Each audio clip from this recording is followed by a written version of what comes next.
possible to decide the matter without making an initial policy determination of a kind meant for non-judicial discretion. Number 4, whether it is possible for the judicial branch to make determination on the matter without expressing lack of respect for the political branches. And the 5th principle is the multifarious pronouncements by various branches of the government on the same question would be embarrassing. I don't want to belabor what my teacher, Professor Milimani Law Courts, ably helps this court with from page 419 of his text, Administrative Law text, Strathmore University Press, 2016, 419 to page 423. Professor Migai counters the narrative of the political question doctrine and its applicability in Kenya. Specifically, these factors have stirred controversy even within the US context.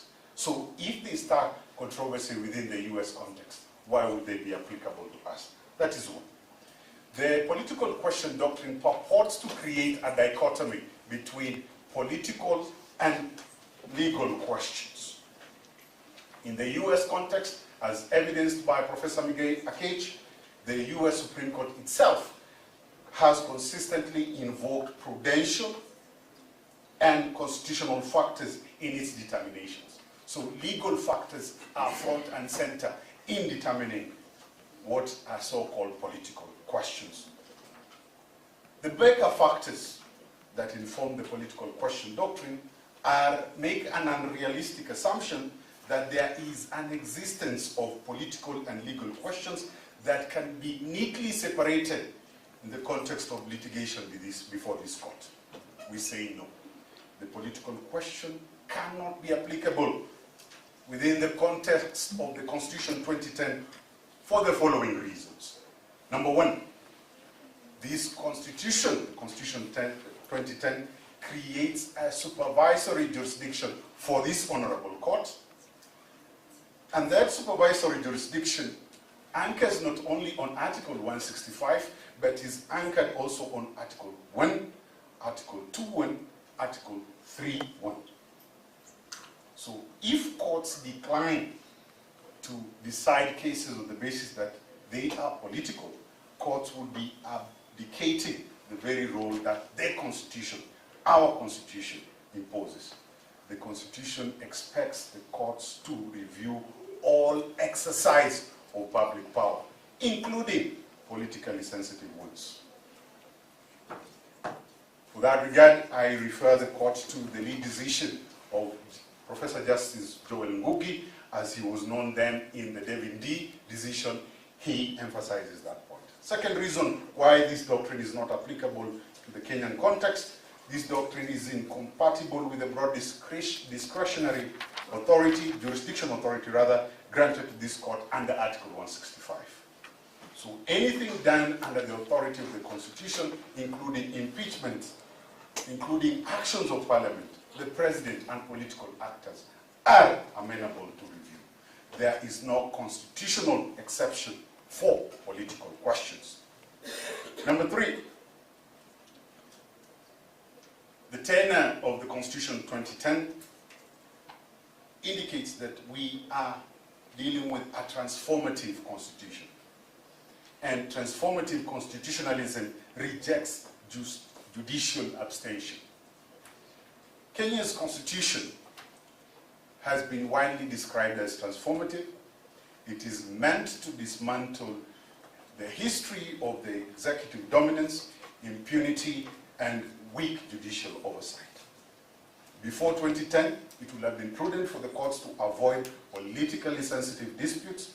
The executive power was rarely checked. After the Constitution 2010, the Constitution deliberately expanded access to courts through Article 22 and Article 258. Standing rules were relaxed to ensure that all matters, including political questions, are amenable to judicial review by this court. To allow or to even countenance the political question doctrine would be to recreate the pre-2010 culture of judicial avoidance that the Constitution sought to end. The fourth reason The Bill of Rights demands that judicial enforcement happens against the state. Article 20 of the Constitution requires that courts apply the Bill of Rights to all law and to all state actions. Human rights violations always arise from political decisions, elections, public finance, security policies, legislative processes. So if courts were to label such issues as political, fundamental rights will become unenforceable whenever violations arise from political power undermining the Bill of Rights. So in examining the impeachment process, there are rights questions that are involved, and the Constitution empowers you to exercise judicial review. The fifth reason why that doctrine is inapplicable is separation of powers in Kenya requires judicial engagement and not abstention. Kenya adopts a checks and balances model, not strict separation. The judiciary is designed as an active counterweight, and the Constitution explicitly allows the court to do the following. Number one, review parliamentary procedures. That is empowered under Article 124, Article 165. Review presidential actions, to issue orders against the state. That is by our Article 23, which is our remedial clause. Thus, the judicial review is a structural component of separation of powers, not a violation of it. Sixth, constitutional design anticipates politically sensitive disputes. The Constitution directly assigns the courts the role to delve in deeply political processes, such as political election disputes, which are political, impeachment processes, governance, and the like. Courts are allowed to delve into them. Constitutional amendments, we dealt with this during the BBI. Public participation in legislation, these are politically sensitive issues that the court is allowed by the Constitution to delve into. So if it was not intended for the courts to delve into, these items will not have been explicitly placed in the court's hands at the center of these processes. The court will not have been allowed by the Constitution to delve with these issues. Number 7, popular sovereignty requires judicial enforcement. Under Article 1, all power is delegated by the people. Courts act as referees, ensuring that delegates remain within constitutional limits. When you conduct the process of impeachment, and we say that impeachment is a constitutional process, a constitutional interrogation, you are exercising power that is delegated to you by the people. And therefore, if courts refuse to decide political disputes, there is no neutral guardian of the people's sovereignty under Article 1. Political branches will become judges in their own course. That outcome contradicts the entire constitutional architecture. So, finally, and in conclusion, with regards to the political question doctrine, the Constitution mandates judicial review of all power. All power. It entrenches transformative constitutionalism. It constitutionalizes public interest litigation and broad standing for the purpose of checking power. It assigns the courts roles for engaging in politically sensitive processes. And finally, it requires this court to enforce the Bill of Rights against the state. Public participation.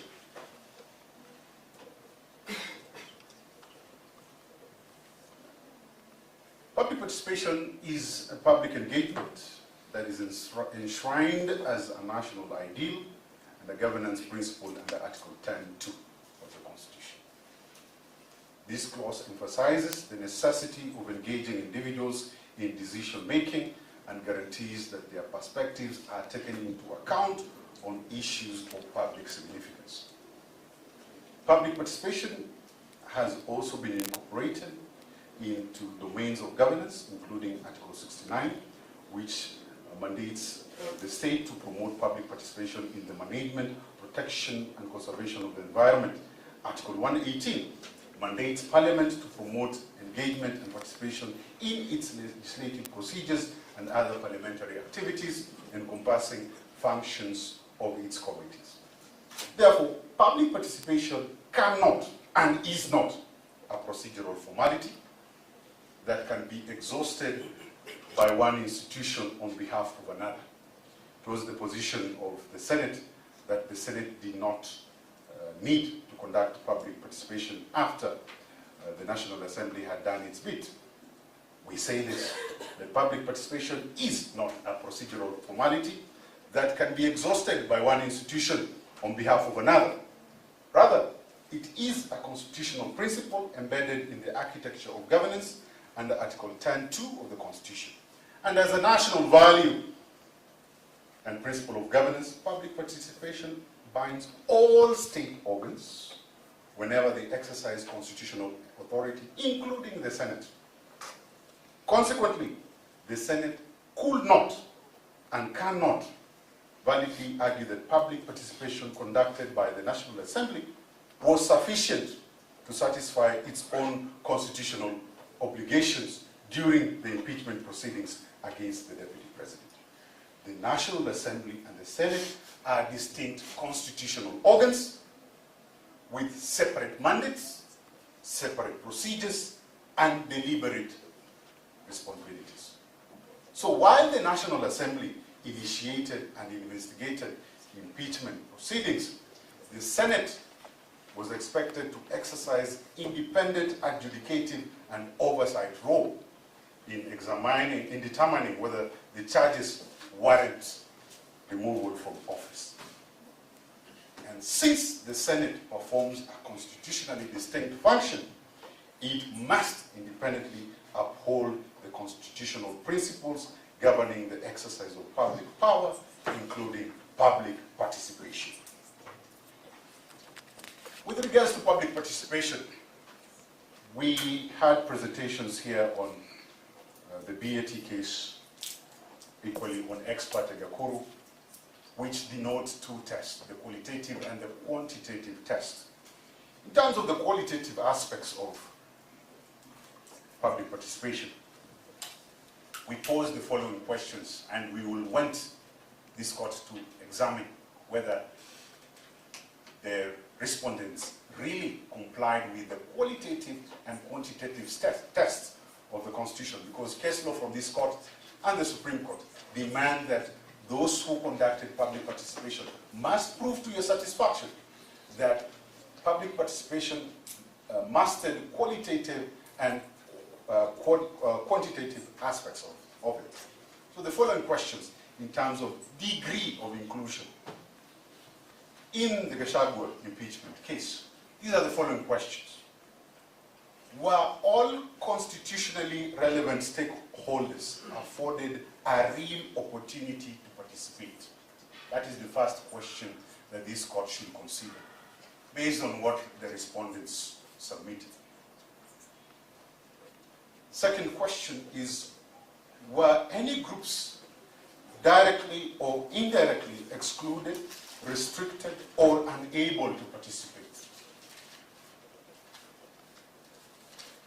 And on the question of participation, the follow-up question is this: did the stakeholders get all the necessary information to capacitate their involvement in the public participation forum?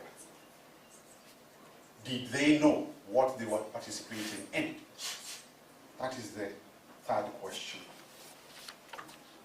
The fourth question is this: did any stakeholder voluntarily decline public participation despite being given the opportunity a fair opportunity to participate? Those questions will be important for this court in the context of public participation. And public participation not only has domestic constitutional connotations, but Article 25 of the ICCPR, the International Covenant on Civil and Political Rights, demand that citizens must be involved in matters governance that necessitates public participation in the dimensions required by Article 25.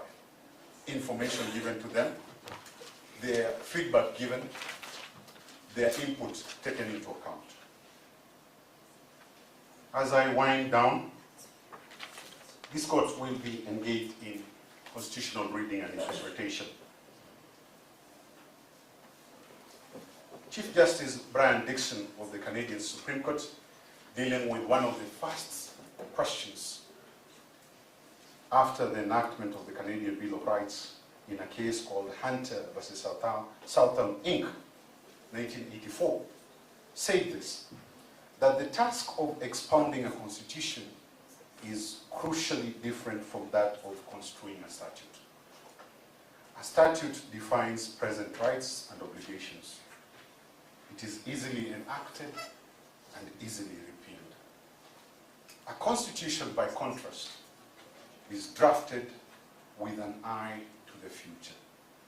It functions to provide a continuing framework for the legitimate exercise of governmental power, and when joined by a bill or charter of rights for the unremitting protection of individual rights and liberties, its provisions cannot easily be repealed or amended.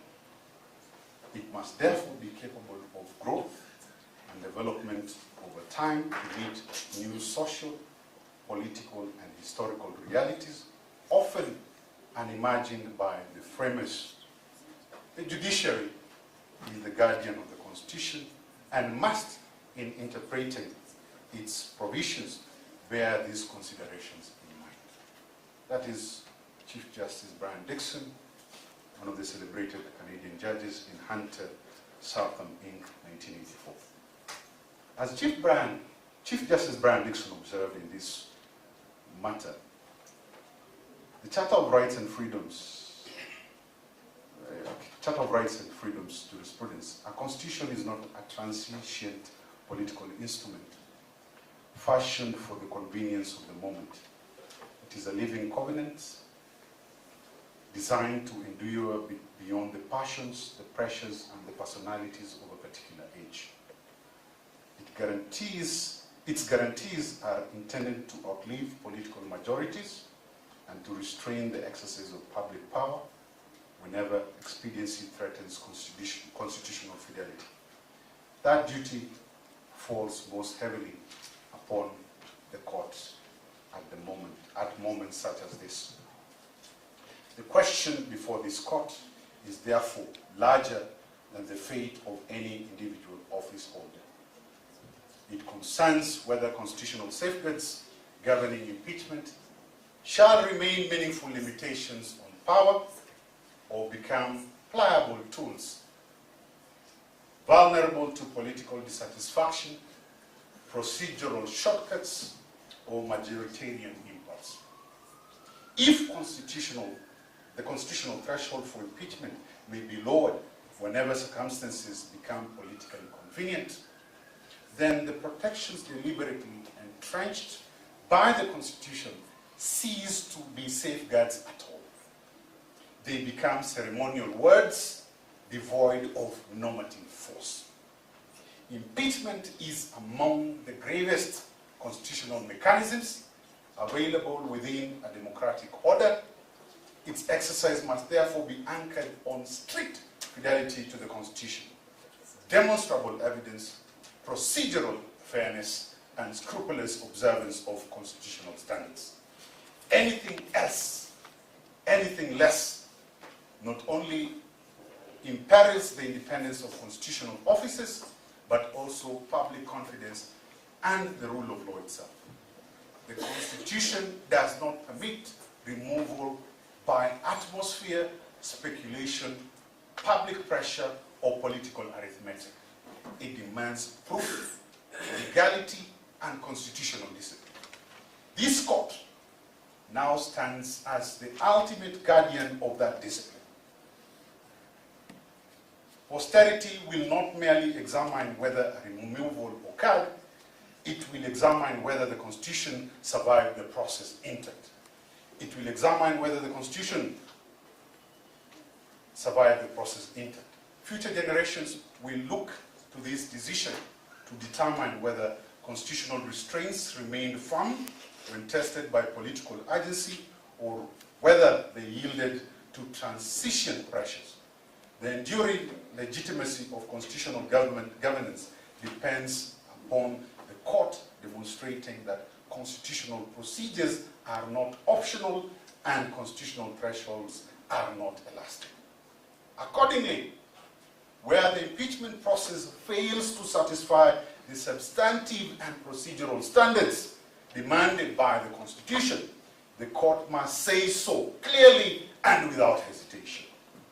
To do otherwise would not merely occasion an injustice in the present dispute, it will establish a precedent capable of weakening constitutional democracy for future generations to come. The correct decision, therefore, is the courageous one, to uphold the supremacy of the Constitution over convenience, principle over pressure, and the rule of law over the impulses of the moment. I submit. Thank you.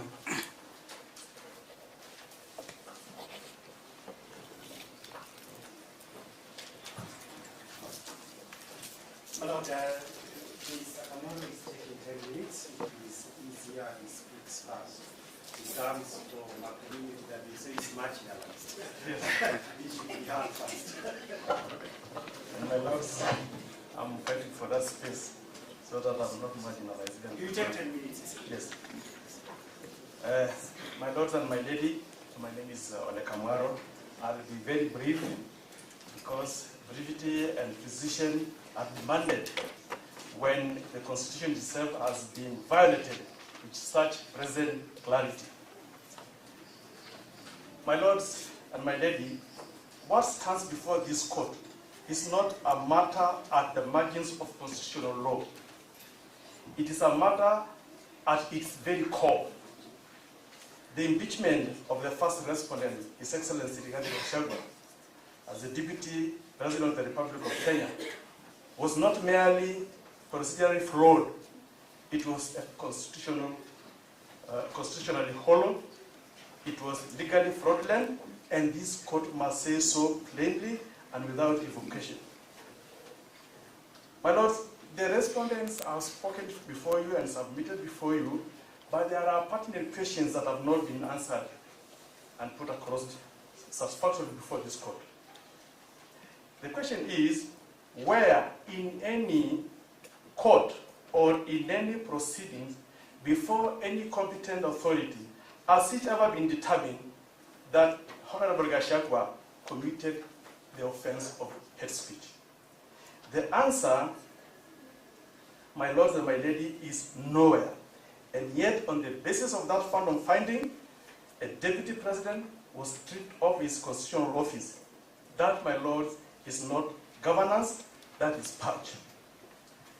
Let me now go to the issues and offenses under Section 13, 1A of the NSAIC Act. And I'll start by saying that the allegation of hate speech is a legal nullity dressed in parliamentary robes. My lords and my lady, Section 13, 1A of the National NSAIC Act is not ambiguous.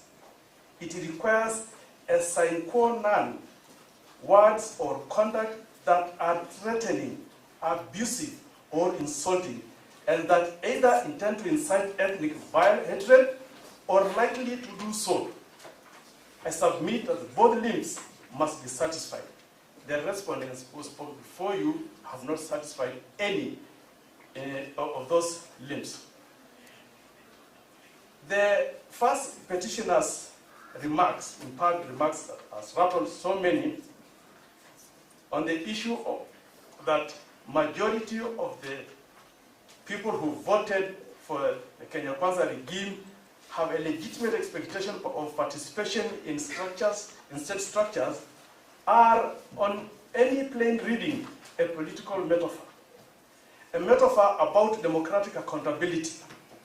a metaphor that if one were to apply intellectual honesty to it, actually advances a thesis on the relationship between electoral mandate and governance access. One may disagree with that thesis that I submit, but disagreement with a political viewpoint, my Lord, has never and can never be hate speech under any known law in the Republic of Kenya. My Lord and my Lady, where is the ethnic group that was threatened by the implied speech of Honorable Gachagua? Where is the community that was insulted? You have not been told of any community. Where is the finding of ethnic animosity? My lords and my lady, there is none, because none exists. The implied speech named no tribe. It targeted no ethnicity. It incited no violence. To address it in the garments of Section 313 of NSAIC Act is an insult, not to any ethnic group, my lords, but to the law itself. And consider this, the National Cohesion and Integration Commission, my lords, is the body vested by Parliament under Section 25 and 26 of NSAIC Act with exclusive mandate to investigate, summon, and recommend prosecution for violations of Section 13. It's very conspicuous, deafeningly silent. That commission did not speak. Not one summon was issued. Not one caution was issued to Honorable Gachagua. Not one recommendation was made for his charging before any court. That very watchdog created to guard against hate speech refused, my lords, to back. Parliament chose to back in its place. And in doing so, Parliament exceeded constitutional canon.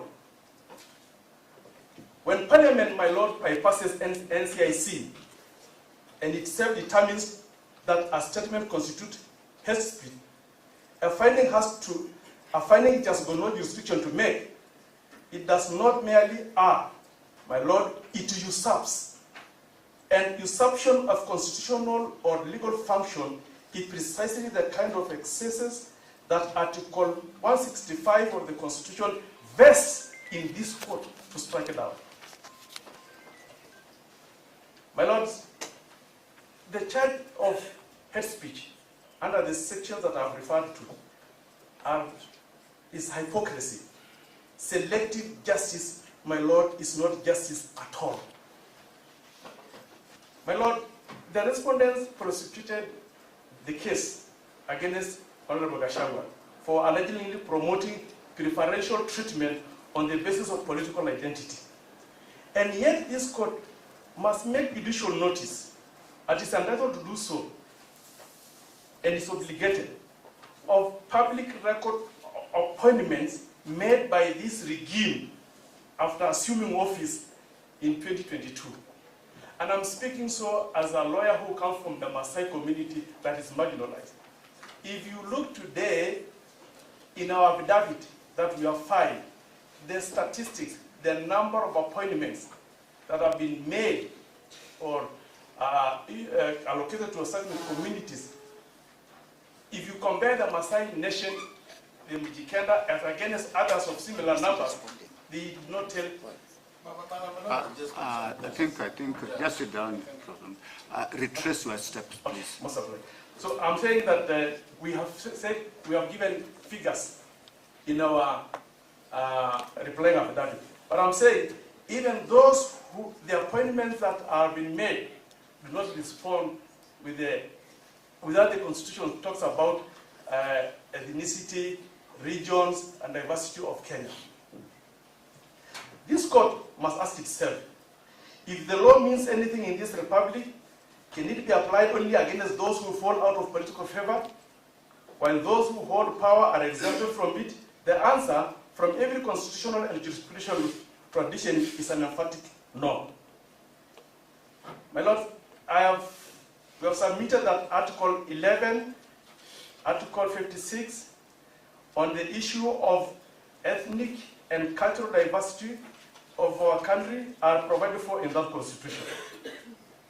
My Lord, you have been told much about the doctrine of restraint.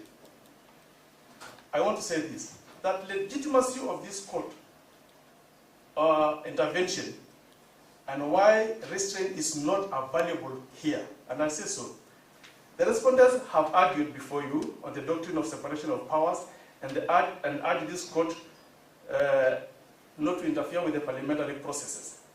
That argument is a familiar refuge for those who have exceeded their authority, for it asks the referee to stand aside precisely when rules have been most violently broken. My lords and my lady, this court's jurisdiction under Article 165(3)(d) of the Constitution is not a courtesy. It is a constitutional imperative. When Parliament has acted beyond its constitutional mandate, and Parliament has no mandate to make findings of hate speech and bypass the NCIC to remove the Deputy President on grounds that do not meet the constitutional threshold, this court cannot, is not intruding on parliamentary space. It's actually indicating the Constitution.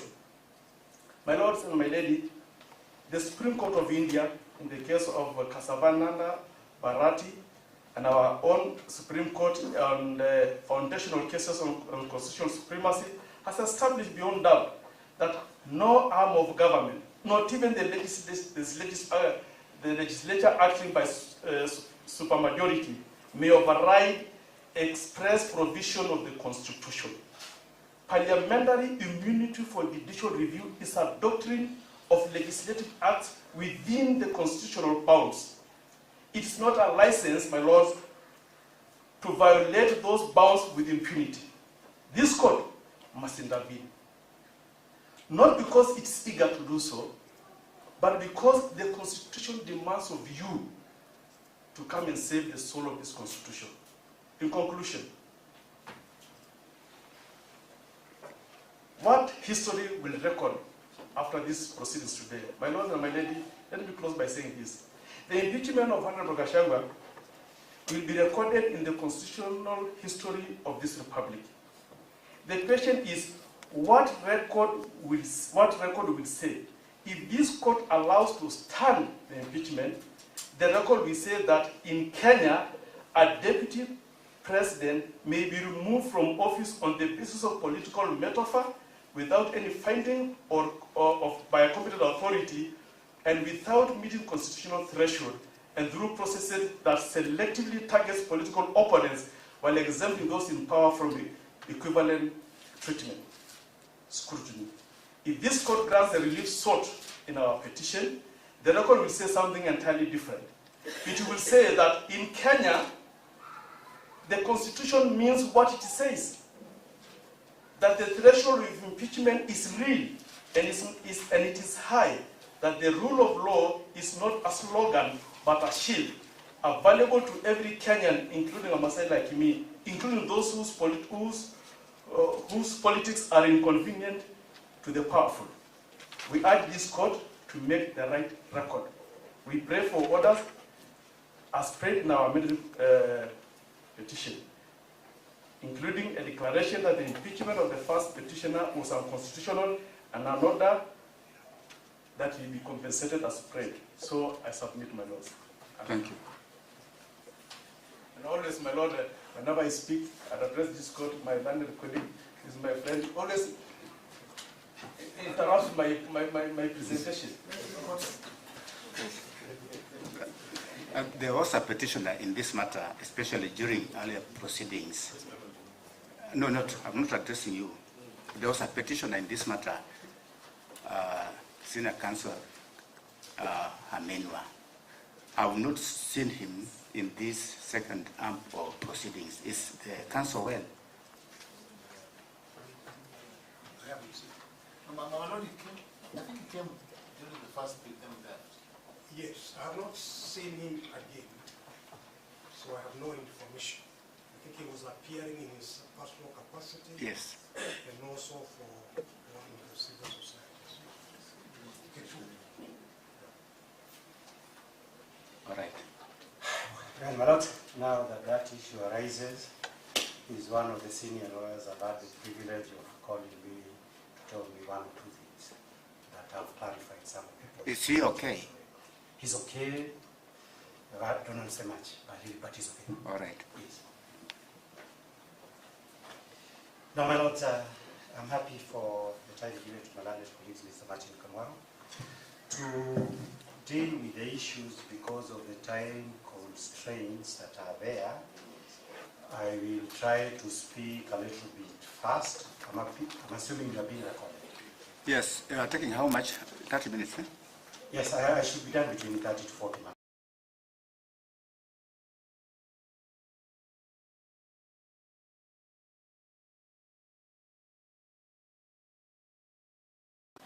Submissions that I'm responding to, if I don't mention any persons, it is only because I have had to edit the response to fit the timelines that have been accorded to me. Now, first of all, I want to thank this friend of mine, Dr. Mudoni, for mentoring this young lawyer that we had in making very good submissions. I told him he reminds me of Gibson. He mentored very many people, including myself. And I challenged my assistant, Sylvia Musongo, that if ever Professor Kindiki, who is my friend, also is impeached, he should come like Motegi. Be that as it may, let me come to the business of the day. And I want to clarify, Mr. Mukele had suggested that the specific orders of standing orders of the National Assembly and the Senate have not been challenged. I want just to reiterate that we did so in prayers number 12 and 13 of the re-amended petition. And the next general issue is a cross-cutting issue that has arisen, is the questions of may and shall in our Constitution. I will not bother the court with the grammar, which appears differently in very many decisions from the High Court to the Supreme Court. Because we are dealing with constitutional adjudication, the Constitution has already said how the Constitution shall be interpreted. And that includes the word may and shall. In Articles 20, we start with Article 4, I believe. The second is a constitutional democracy. So you are in interpreting the meaning of any law. That's the value that you start, constitutional democracy. Values of our Kenya are stated in Article 10. And then we have Article 24, where they say interpreting any law or statute, any intervention by Parliament, they must take into account the fact that this is a free society that believes in democracy and certain value systems. That is in Article 24 of the Constitutions. And then there is Article 259(1) of the Constitution that also says how you interpret the Constitution. So that bearing in mind those provisions, it is our submission that the context in which the word may and shall in Article 145 must be interpreted by the Constitution is by this court examining what is it that it seeks, what is the issue of substantive justice, substantive law that seeks to be secured. And my lords, I submit that the Constitution itself, when you read it, makes it clear that when the motion and the report is received from the National Assembly, Senate shall investigate the matter. Shall investigate the matter. The question is about investigations. In our earlier submissions, we said why under our system of justice and the adversary justice system, justice must be based on truth, and the investigation is how you arrive at that truth. Therefore, if that be the case, then 145 must be read in a manner that upholds that an investigation must be conducted, because that is the principle and that is the value. The issues of natural justice, they are set out in our constitutions, must be incorporated in interpreting that law. So that, my Lord, there would be some danger, obviously, that if the usage of the word may, as suggested by the respondents, was to be used to say that you can actually impeach an elected deputy president without investigation, as the Constitution seems to say. Such a reading is absurd. But apart from the absurdity of it, is that it is unconstitutional on the basis of the provisions of the constitutions that we have read. But now, the only other question is a practical question, which is purely a question of common sense. My lords, why didn't the Constitution use the word shall? For the simple reason that historically, because we have imported this impeachment issue, it is not every time that when the National Assembly has impeached a president, like they do it in America, that the president would actually agree to have the trial. So what that means is that you couldn't use shall because if, for example, you are dealing with an American situation, Nixon did not go for trial. Nixon resigned. So that it becomes now an optional issue that at the time when the matter is at Senate, it would have to be dealt with in a prudent manner. What is the prevailing situation? Just like now when you are dealing with the prevailing situation, the lawyer for the first respondent have not said, are saying, though the Constitution can reinstate the first petitioner to office, they are nonetheless saying, why we may not go take that office. So that, my Lord, because of the possibilities of all those intervening, is the reason why you use the word may. Many statutes that I know, I've done a lot of work on these university statutes. There are very many cases, starting with Subachachi. I believe I even defended Hassan Omar when they were trying to get him out of Moi University. My Lord, many universities would use the word may. But the courts have over the years said the issue of whether or not you are going to hear a student or any other aggrieved person is not optional, merely because you have used the word may. May cannot take away the fact that in Kenya, natural justice is mandatory. So that what are we saying? Unless this court can say natural justice does not apply to the impeachment of the deputy president, number one, or number two, is also prepared to say investigations were not necessary, then it is not possible to read the constitutions to say that the usage of the word may meant that it is not mandatory. If we apply our value system and the principles of our constitutions, investigations are mandatory. You cannot pass a verdict minus that investigation. Apart from the issue of the doctrine of separation of powers that we talked about it, that parliaments, but I'll come to that question, which Gender made some good submissions, is one of the issues we are picking up. You're meeting. No, just relax. My Lord, I start with Professor Gedu, I believe is the one who spoke first, senior counsel. Professor Gedu Muigai said that contrary to what we had submitted, that the Constitution makes provision for the procedure of impeachment of the Deputy President. And I wish to reiterate that it does not. Article 105 of the Constitution says the issue of impeachment of the President. Article 150 requires that you modify the procedure in 145 in order that it can apply to the Deputy President. What does this require in actual terms? I believe I asked Sylvia, what does, because Professor Muigai kept on talking about mutatis mutandis. So what does this mutatis mutandis mean in plain English? In plain English it means the original exists, which is 145. Then you need to get, what is it, the generic? That's what they say. You need to get a generic. The generic in the medical world must actually exist.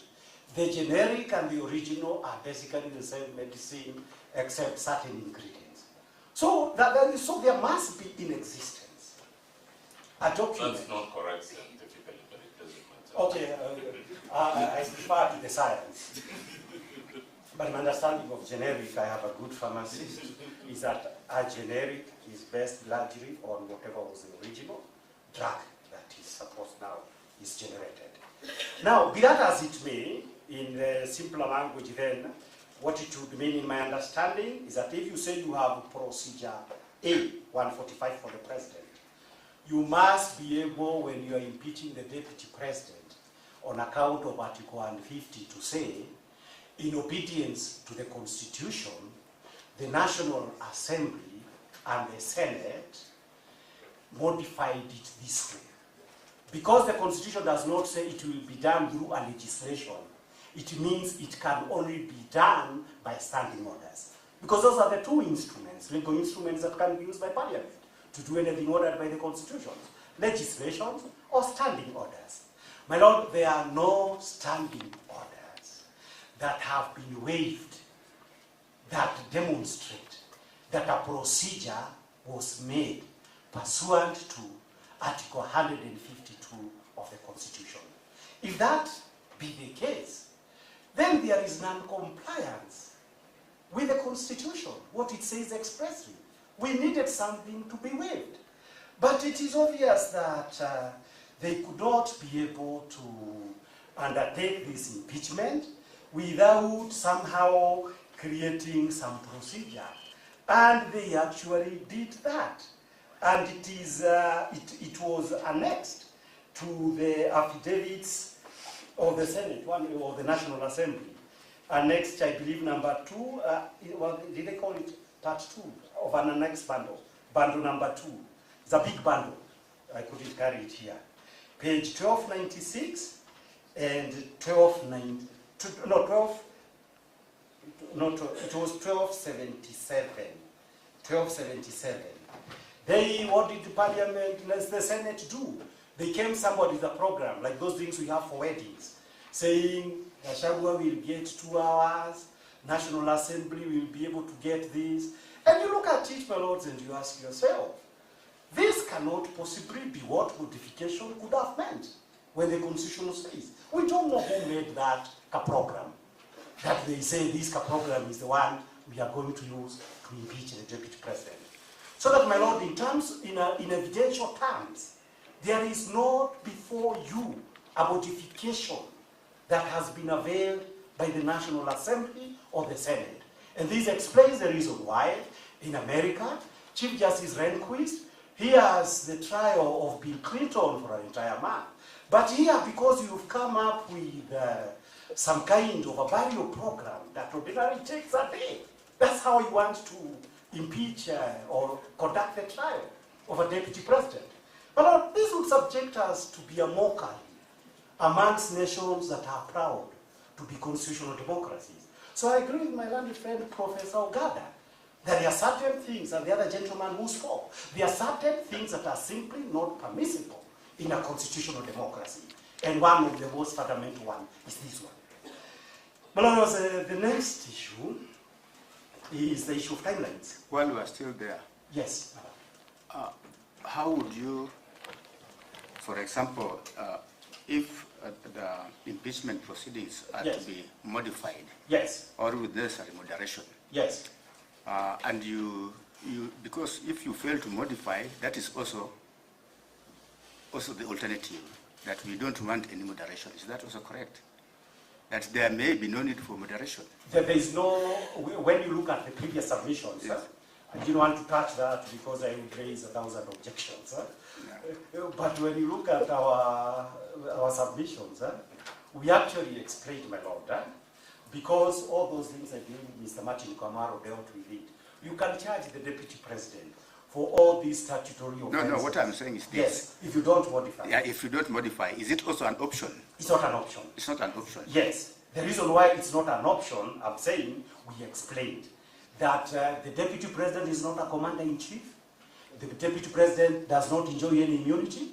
We explained all those reasons. So you modify So that whereas you can say, if the president engages in incitement, and I think he does all the time, you need to impeach him. But if the deputy president engages in incitement or hatred, there is a national cohesion and a penal code that you can resort to. So the modification allows you to be able to factor into the fact that ordinary criminal offenses, and I believe we said a lot on that, cannot be the basis for the impeachment of a deputy president. But serious theft and corruption can be used against a sitting president for the simple reason that in the meantime, he cannot be taken to court one. And since that might threaten the state, that is why impeachment law is there. So that is the logic and the constitutional theory behind it. So it is a must that you must modify. Because this is not the same office. They do not enjoy the same status. When I'll be talking about the constitutional crisis, which is an important thing according to the first petitioner, you have already clarified that. Yes, my Lord. So to go now to the issue of timelines. My Lord, these timelines are important.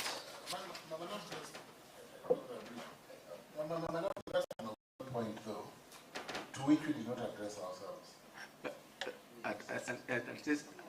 That was for our benefit. It was not for your benefit. And he has clarified. Yes, but not the constitutional threshold, the differential that he's submitting them falls squarely onto Article 27 that is asking for differential treatment for a DP who is elected on the same ticket as the president. My Lord, I believe in Article 50 of the Constitution. If after I'm done with my submissions, the respondents believe there is anything extra they might say, I will not object. So let us have a flow of my submissions. I would never object, and I didn't object when you were talking.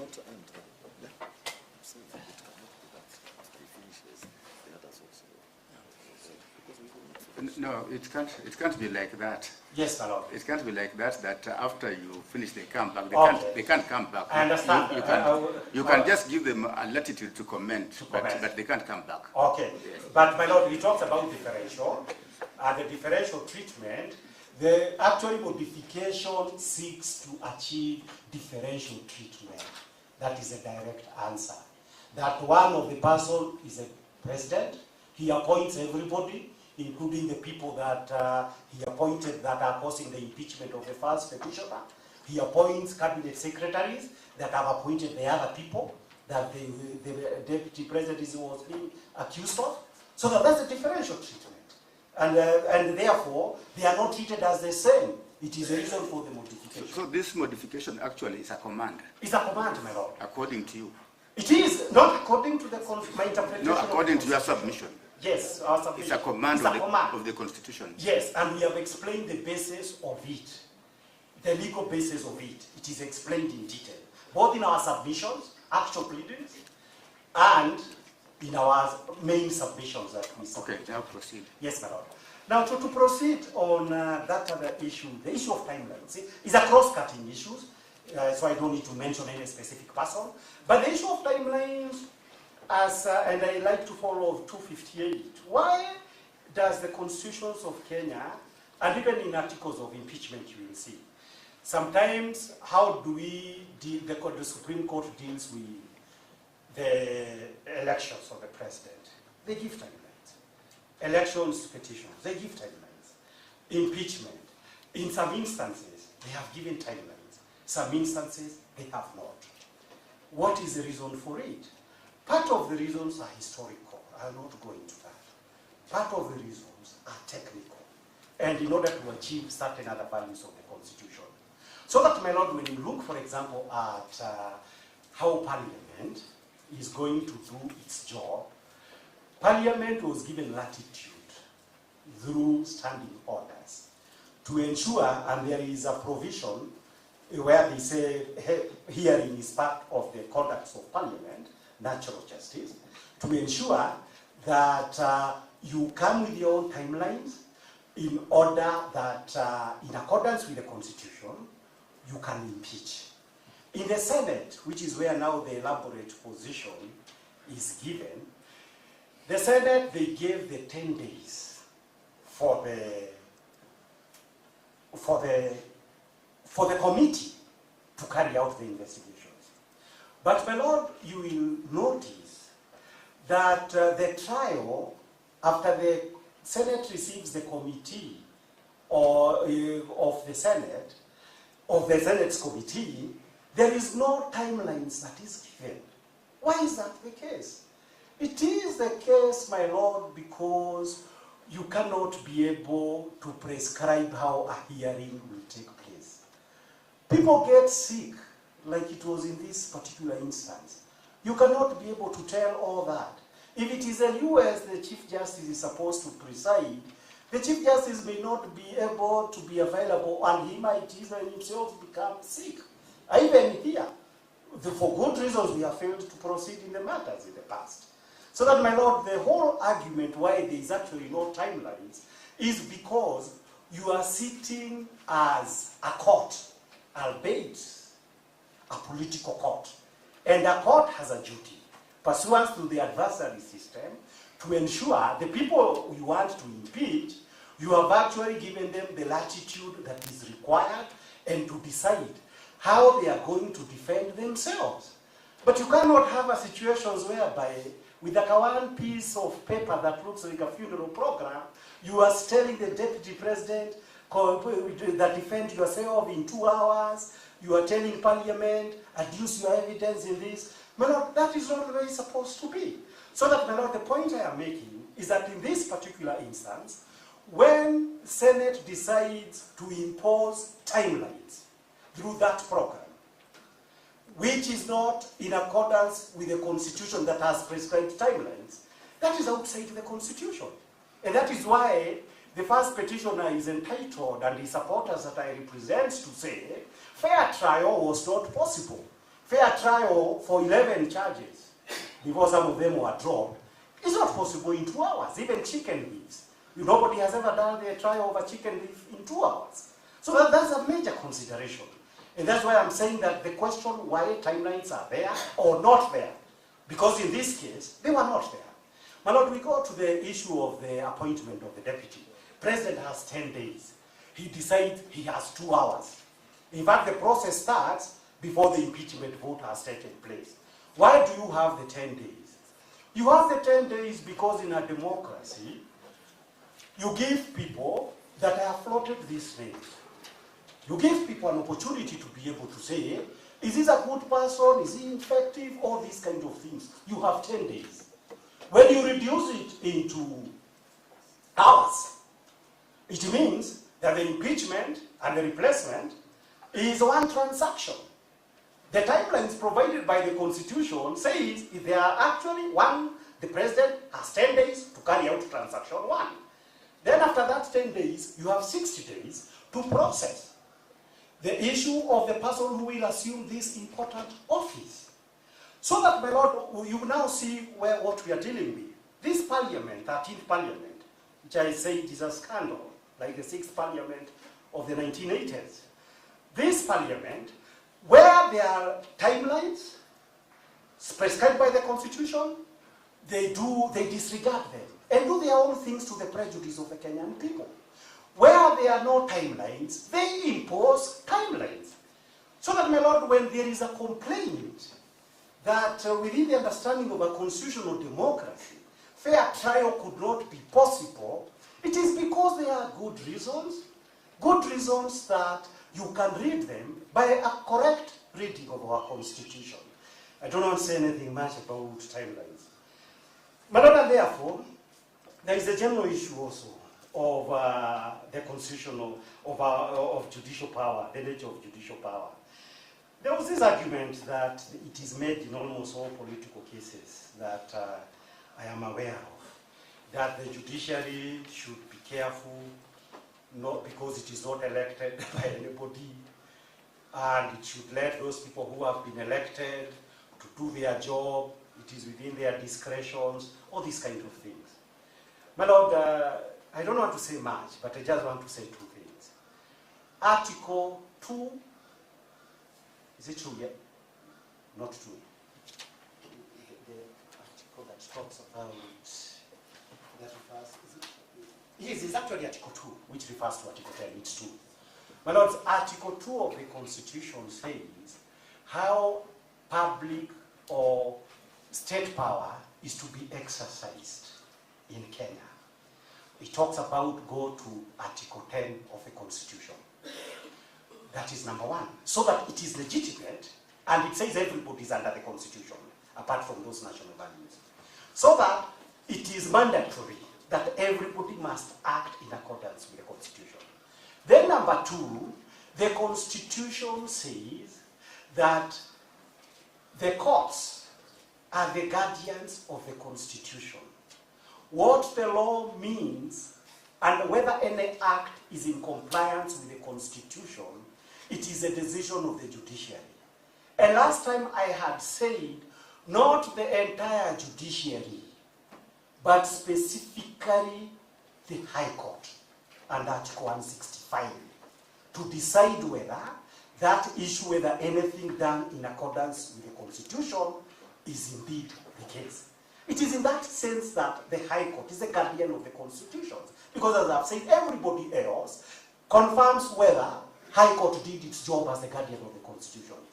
So that, my Lord, in making whatever decisions we will be making, the only way the Constitution of Kenya would be our supreme law and protect everybody, however mighty or law, it is by ensuring that the supremacy is upheld and the Constitution remains supreme law.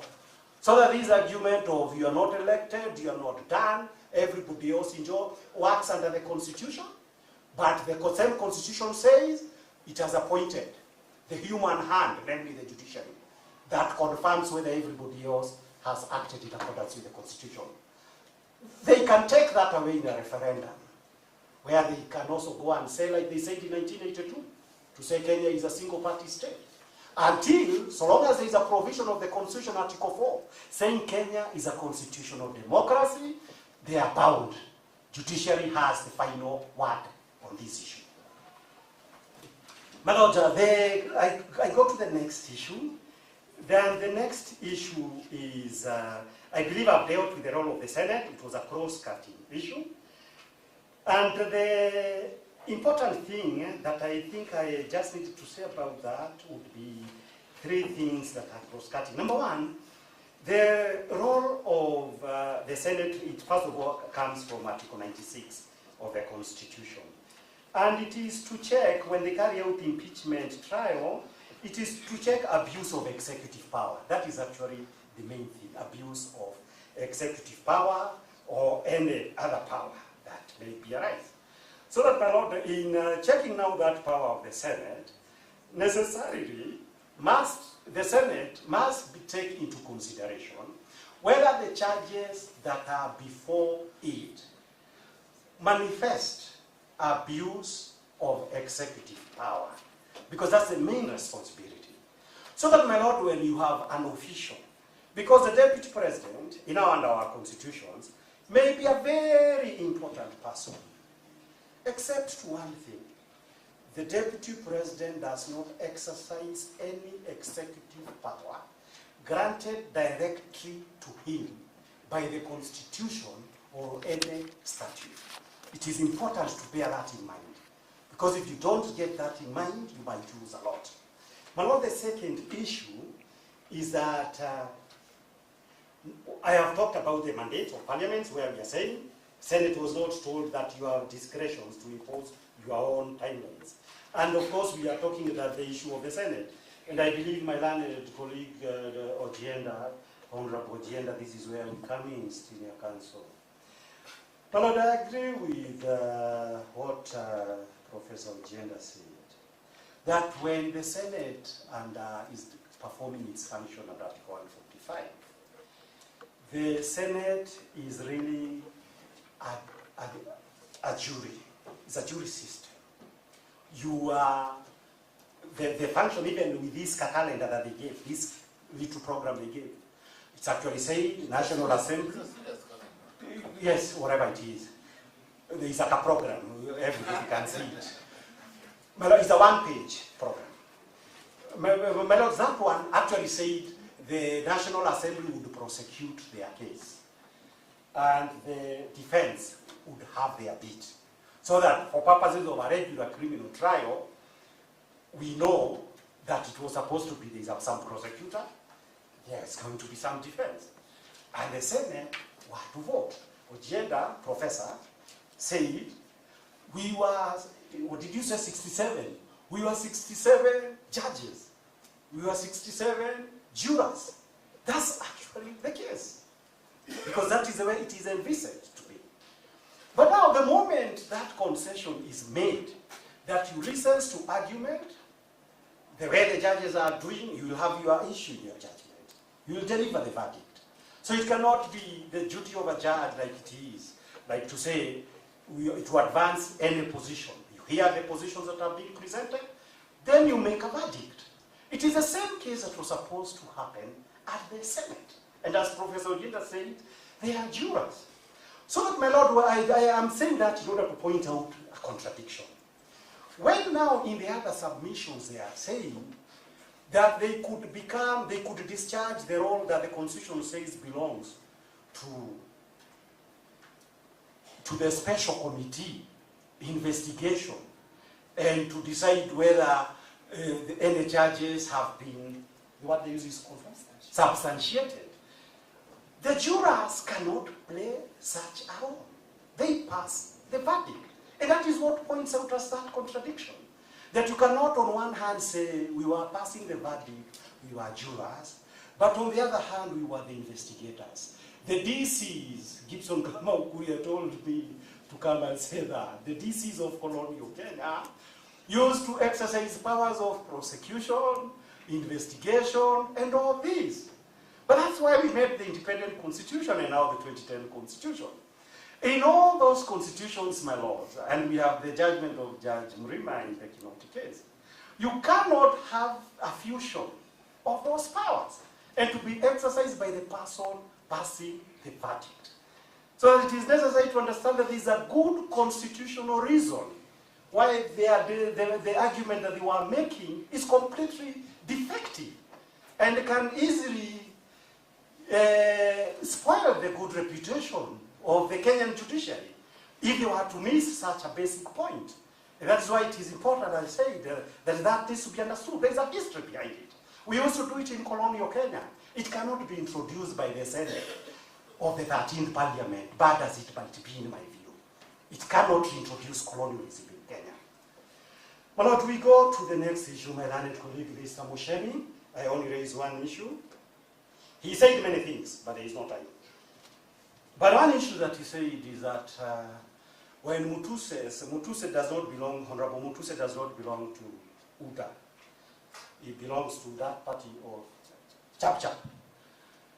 That, he said, like, by the time when we were doing this, it was obvious to the entire country that the Deputy President had lost the confidence of his own party, UDA. And that is significant because the case I was told to come and advance here is that this was a political conspiracy, a political witch hunt.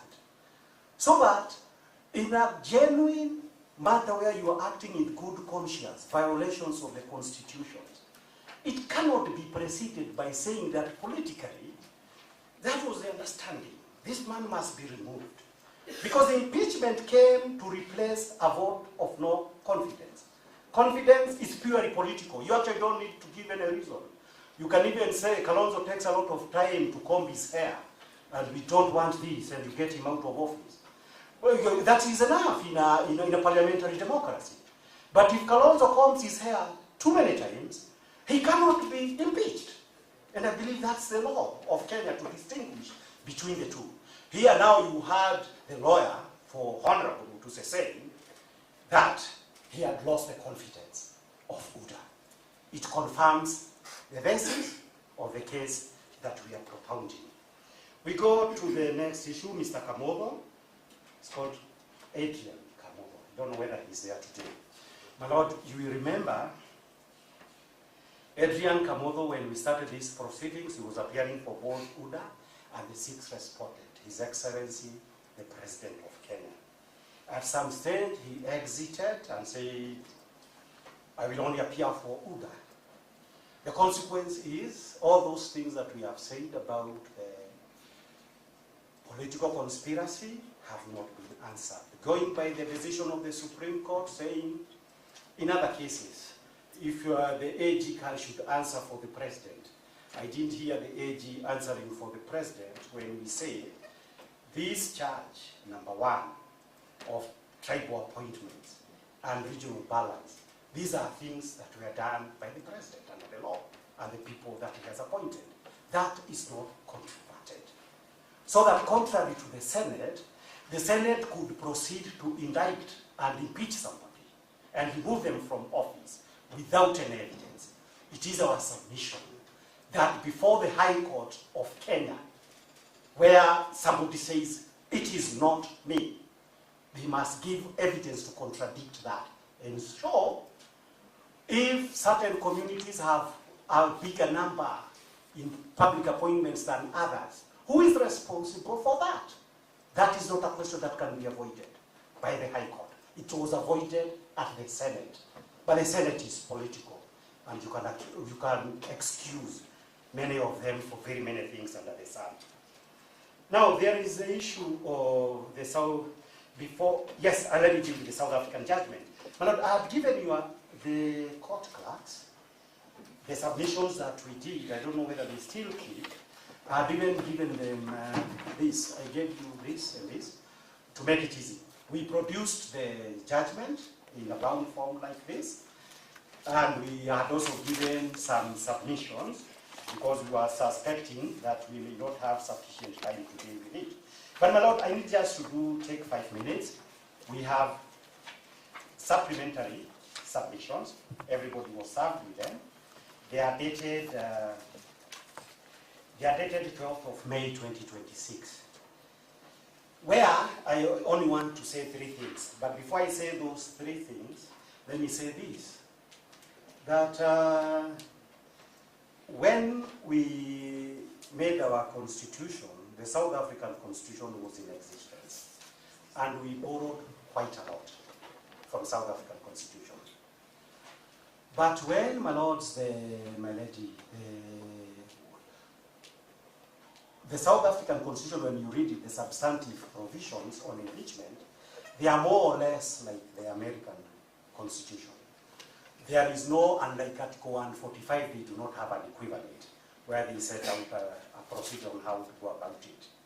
There are a number of cases. We are being told case number 1, 2, and 3, about how that subject has troubled South Africans, how to deal with the issue. The long and short of it is that on account of the intervention of the Constitutional Court of South Africa, the South African Parliament made rules that by and large mimics Article 145 of our Constitution to govern the impeachment of the President. That's a broad issue. Now, in interpreting that particular issue in the decision that is before the court, what the South African court said is that where there was provision that investigation were to be conducted upon a committee, some probe committee, finding that it was the current President Ramaphosa, because he was even being told to resign on account of that decision. They said that the impeachment committee is a mandatory provision. The judgment explains that issue at length. Because it is because what the South African committee, when they voted not to have the committee, the South African court was saying Parliament does not have power to shield the President from unnecessary constitutional investigation in order that a vote may be carried out. So that they purported to give themselves a discretion that the South African court said, you do not have such discretion. Your work is on merit. You must decide, and after all procedures have been undertaken, you must decide whether the president committed the offense or not. That in plain English. The issues can be stated in a more difficult way for non-lawyers, but that's the main issue that was there. So, for purposes of the highlight that we want to make, is that in the same way, if the South African text, courtesy of the South African Constitutional Court, has shepherded the making of rules that mimics our Constitution, it is this rare moment. My Lord and my Lady, I think we have to object because counsel has a duty of candor, and since we won't have a right to address you further, he cannot tell you things that are not accurate. He's telling you the South African Parliament has made rules that are similar to our Article 145. That's not factual. That's misleading. Number two, even on the judgment he's referring, that judgment is just about one rule out of about 8 to 10 rules. That judgment does not tell us what those other rules are so that the conclusion can be made. They are similar to our Article 145. They are not reproduced anyway in that judgment. He has not himself reproduced them so that he can lay a basis for telling you that they mimic our Article 145.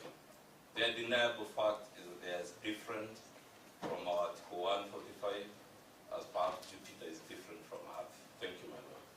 Well, the direct answer to that is this. When, after this South African judgment was delivered, we proactively did these submissions. And what we are highlighting these submissions. I remember the court directing everybody else has a right to do additional submissions on the South African judgment. But even before writing, they actually talked a lot about the understanding. Was it my friend Mr. Kipogay? It is Mr. Kipogay. He said what he understands the judgment to be. So that, my Lord, I say it is the court to decide whether I'm wrong or I'm right. And these submissions, which is what I'm highlighting, the court can be able... Mr. Kibe is not responding to my objection. My objection is this. He told you not once, but 3 times, that the rules for impeachment in South Africa are textually similar to our Article 145. It is our case that they are not, and I'm saying since he's replying, he's an officer of this court as an advocate. He cannot make claims that he knows or ought to know are factually inaccurate and then proceed, especially when we won't have an opportunity to respond to it. I think we have found a way of dealing with those kinds of claims because we have noted that parties only highlight sections of rulings or judgments which support their case. And when you go back to the text, you find that there could be an element of parties trying to mislead the court. So I think every party is entitled to interpret a judicial text the way they want. It's upon the court to determine the weight to give to that interpretation. Thank you. And I don't mind to be told I'm wrong on that. I was about to say I should be allowed to do an affidavit to provide the rules, but it is not necessary. So that, my Lord, and now I'm forgetting even a few things. I don't know whether that was intentional. My Lord, the point I was saying about now my understanding, the South African, they imported something from Kenya under those rules. Because their constitution does not talk about this special committee. The special committee actually exists from some rules that exist in South Africa. Now, because of that, and they say those investigations are mandatory to be carried out. And there is no discretion for Parliament. That is the most important issue. So that, my Lord, in the same way, and that is the relevance of this particular decision, that in the same way that times without numbers, we have decisions of the Kenyan judiciary talking about how the South African constitution have had good provisions, like in public participations, and how they have been interpreted. It's also a good moment for Kenyan to, through the judgment of this court, for the Kenyan High Court also to let our constitution shine and draw out to the entire world of democracies that in Kenya, when the makers of our constitution were doing the job for avoidance of doubt, there was a clear procedure that makes this issue not optional. So that in short, the problems, and you've seen is a problem that has taken like 10 to 15 years in South Africa. The problem on how to impeach the president or the deputy president. In Kenya, it is clearly set out, provided that the constitution is complied with. If the constitution says 10 days by a committee, it's 10 days. So, my lord, that's a golden moment that I have to remind the High Court that we also need now to say we've got a good constitution that does this. Point number 2 on that issue is this, that you can imagine, my lord, a situation whereby in South Africa, after courtesy of their constitutional court, they have made rules mimicking Kenya that establishes this special committee, and they say it is mandatory. How would it look like if the same Kenyan judiciary, we thought on the face of it looks like a good constitutional provision, read that constitution to remove discretion? Because the Kenyan constitution, properly read, does not give parliament this discretion. In South Africa, parliament, because they made the rules, they appear to give themselves discretion. So that, my lord, what I'm saying, because we read the decisions themselves and our submissions, is to ensure that the constitution is read in the correct manner and in a manner, because this is these kind of judgments that will be read 100 years from now, as long as this constitution exists. This is a kind of decision that must be done correctly and to run the error, and I've pointed out why in reading Article 145.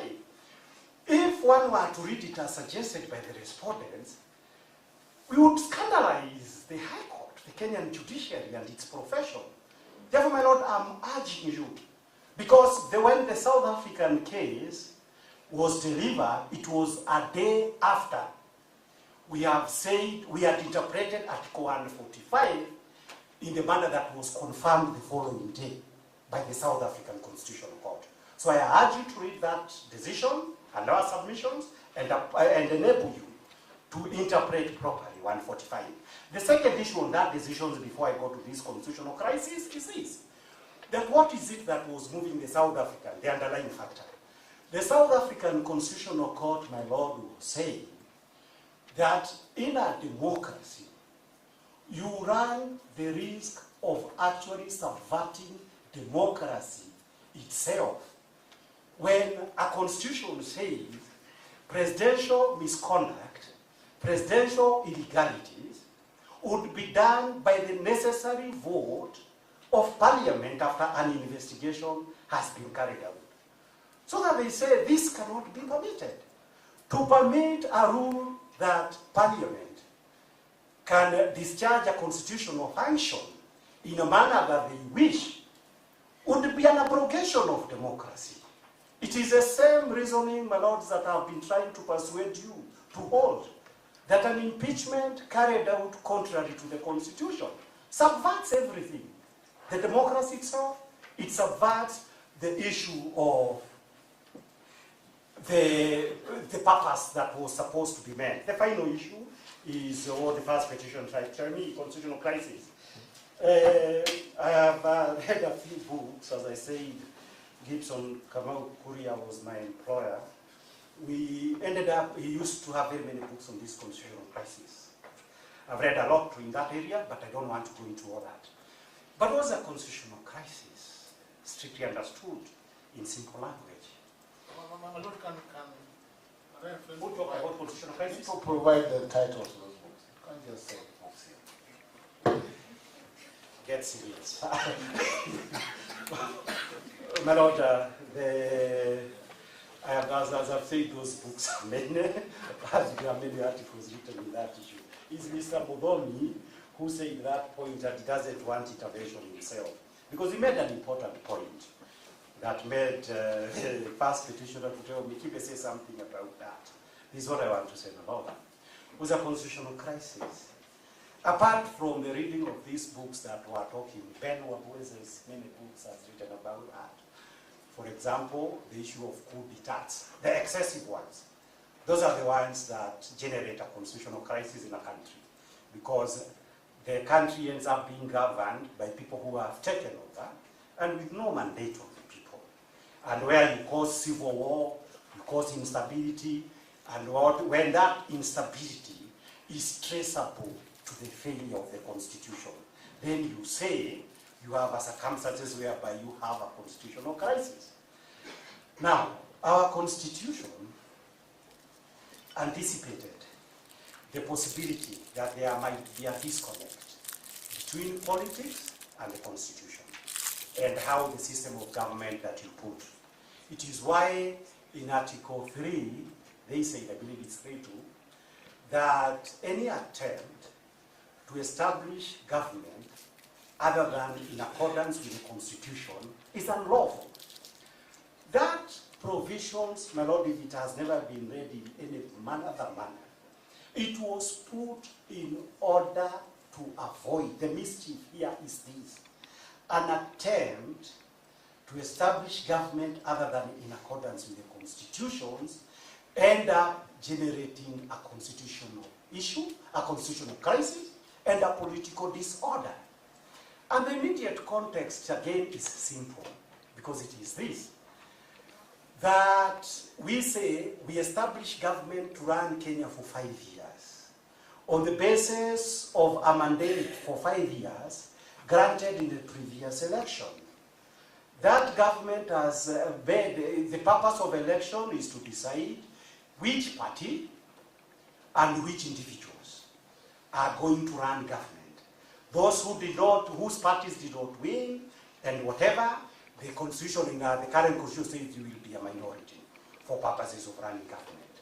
And the mandate to run government is a collective mandate granted in an elections by the people who together, like it is the presidency, president and deputy, who went to seek for the vote of the people based on this or the other true stories or falsehoods, but they get elected. Now, that having been achieved, it cannot be possible by any single individual or in conspiracy with anybody else midstream to change the composition of government. When you change the composition of government, apart from the fact that you violate Article 3 of the Constitution, you also generate a constitutional crisis. How does it manifest itself? Even in ordinary social media accounts, even in ordinary political speech and newspaper reports. You generate it because, like today, Kenyans keep saying that whatever government says happens in Kenya. And because there is no longer, the divide has been blurred. There is no government, the people to govern government, and people to hold it responsible. And who suffers? It is the people. Because the institutional mechanism to ensure government is politically held responsible is not there. We used to have PAC, the Parliamentary Committee of PAC, and PIC, that the law specifically says these should be held by people who are not in the parties that are running government. Because of the series of events that have happened in Kenya, courtesy of the BBG, that is no longer the case. The government and the same people running these committees, the same people running the minority, are in government. It is a scenario, my lord, what was the cause of all this? The immediate cause of all this was the impeachment of the first petitioner. So that it is important to say that if you are suffering a political problem in Kenya, where government becomes unaccountable and abuse of executive power is the cause, is the nature of is the order of the day, this is traceable to the fact that government, in accordance with the Constitution, was suspended with the impeachment of the first petitioner. That's the important point that needs to be understood. that you cannot talk about a constitutional crisis like something up in the sky. You must reduce it to the elements, what it means, and how it manifests itself in any specific country. We are dealing with Kenya at the moment. I will not go to those other issues. But the two and third point now on this constitutional crisis is this. You are told by my learned colleague, Dr. Muthomi, that there is this issue that how can Parliament be faulted for impeaching a deputy president who was talking about issues to do with shareholding and these kind of things. Now, the direct issue, as we have said, is that when you look at the arguments we've made and we are just reiterating, is that he was not accused, because he does not have those powers, of any abuse of discharge of executive function. That you did this, and because you are responsible that 1 or 2 or 3 Kenyan communities are overrepresented in the governance of the country, that there is something wrong. He was accused, because it is important, he was accused. You only talk about either the Kikuyu sometimes, or sometimes Kema, and that polarizes everybody else. Kanuti Kaningas, we use the book, and we have cited the actual statistics in the affidavit, that clearly demonstrated, my lords, that if one, and a court of law must care about facts, if one cared about facts, in the current situations since 2022 of public appointments and all these kind of things, the two communities that are actually overrepresented significantly above their population quota are actually the Kalenjin and the Somali. That is what the affidavit says. But more importantly, my lord, it is said in our affidavit and you have not challenged it. Well, it's for the judge to decide. There is an affidavit that is uncontroverted. But more importantly, my lord, my learned friend, Mr. Kamwaro, I didn't even know about that. But he was saying, he was telling me, you know, Kito, when I read those statistics, what I actually saw is that the Maasai and the Somali are more or less the same number in terms of population. But there are no Maasais. The Maasais are very few. So those are realities, my lord, that anybody who wants to talk about this difficult subject must actually confront with. In fact, he went on and said, I look at the Mijikenda, they seem to be more than Somali. But there are also very few Mijikenda. So that, my lord, this issue, and I talked about being trivialized, this is an actual problem that exists in Kenya. But it cheapens everything. When you say that the first petitioner is responsible for it, because now that for about 2 years he's out, why has it not been rectified? Just the other day, the Public Service Commission confirmed what we say in our affidavits. These are government documents, nothing to do with us. The final point on that issue that... You remain with 1 minute. Yes, and just is one point, one small point. That final point, my lord, that you notice, is that for purposes of this constitutional crisis, I have talked about the attempts by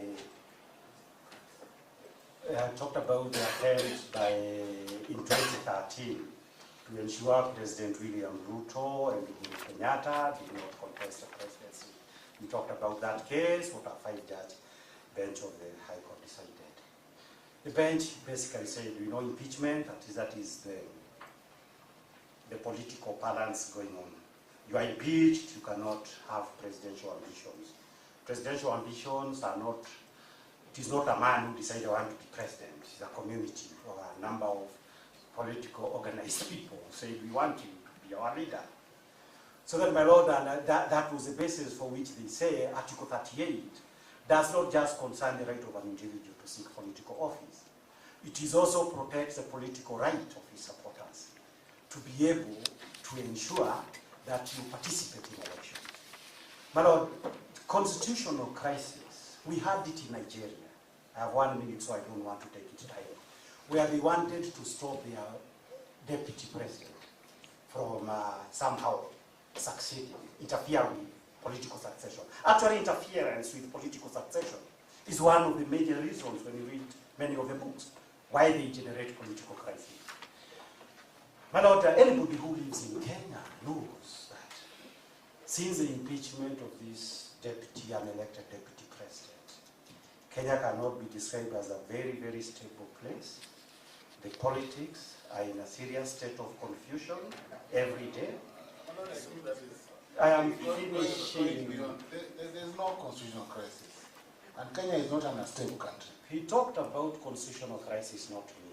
Let me finish. You will say that in a political speech if you can permit. My Lord, Mr. Mudomi, I'm just responding. Mudomi introduced the issue of political constitutional crisis, not me.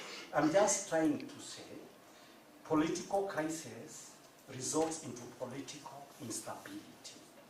But the ultimate political instability that can occur in a country is to, on account of a politically motivated impeachment, to get yourself in such a scenario that you say the leader of an important political constituency comprising probably 25 to 40% of the Kenyan population is going to be excluded by a defective impeachment from realizing the political aspiration. It is called, in the normal electoral language, disenfranchisement.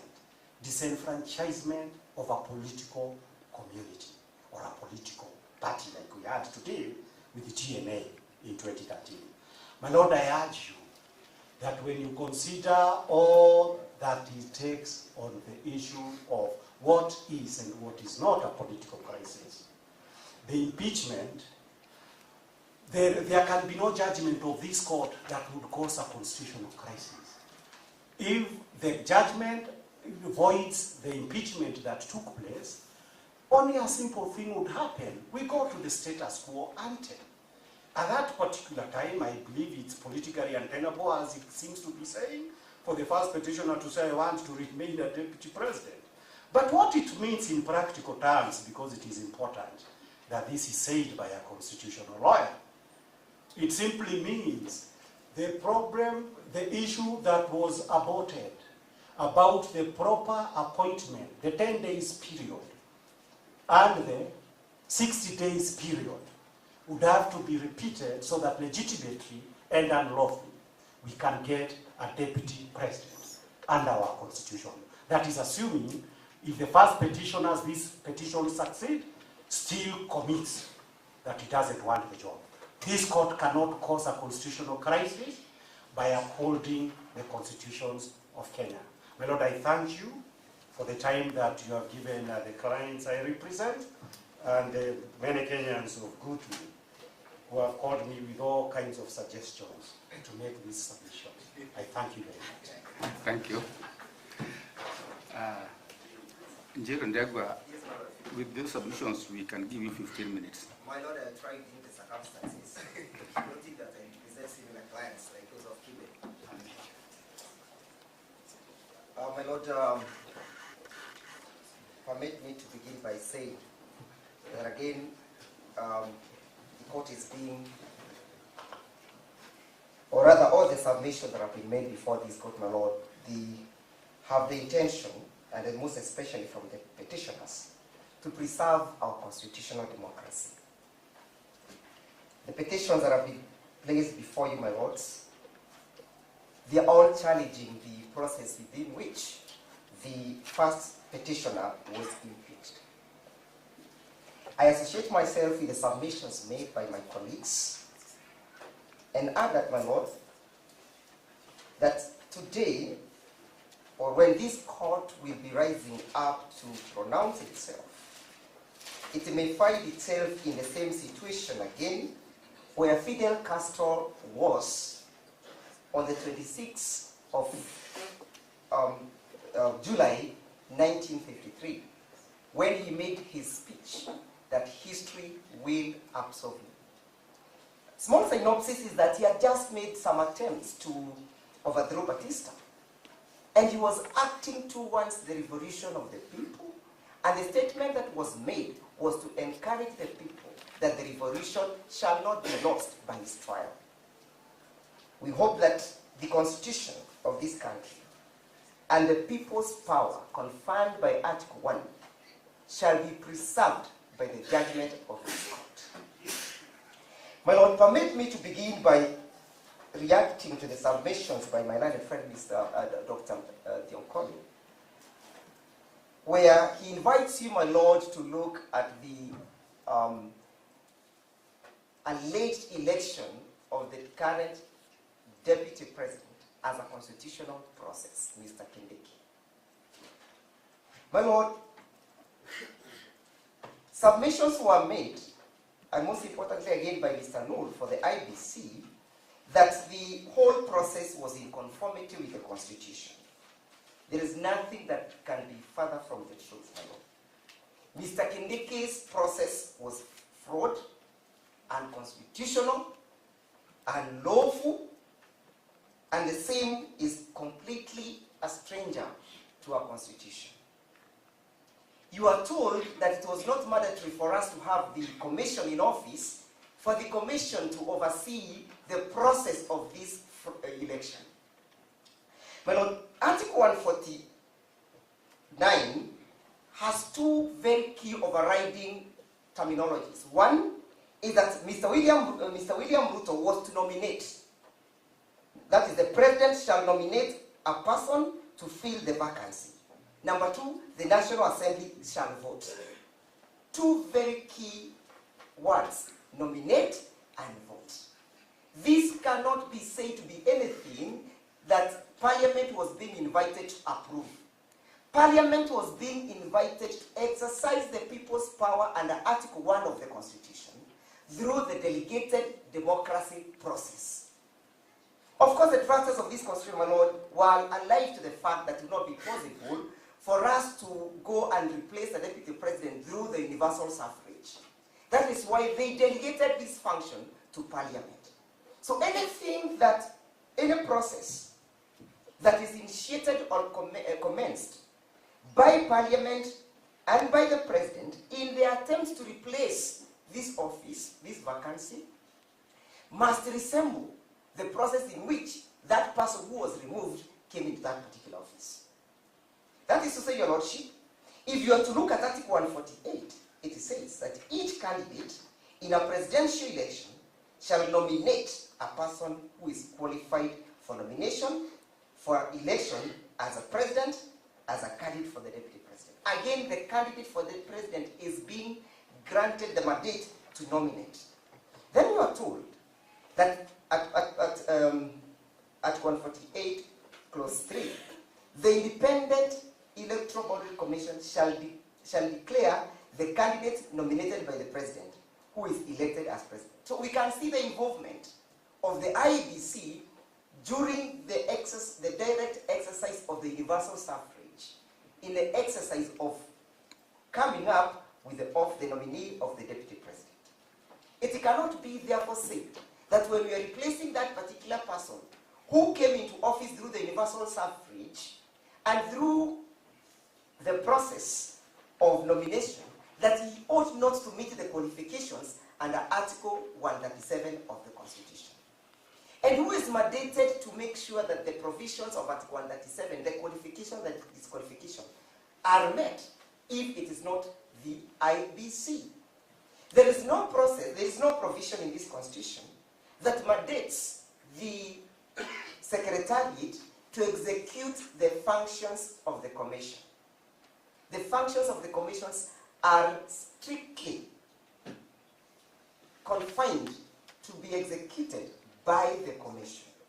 The argument, therefore, that when Mr. William Ruto wrote to the IBC, he was only seeking for information, we must then ask ourselves, what was the purpose of that information? If the purpose was not meant to replace an office, to replace a vacancy. He was not acting under Article 35 of the Constitution, where you're simply saying, I want this information to confirm whether Mr. Kindiki was a registered voter. He was asking for that information for purposes of replacement.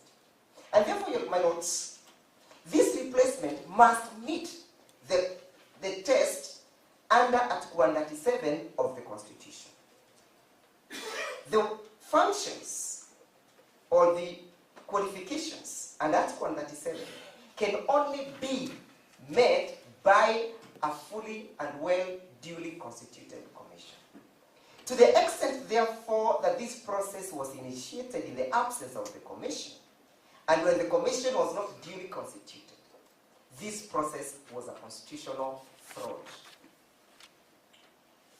There was no one to decide whether or not Mr. Kindiki had met the qualifications designed under Article 137 of the Constitution.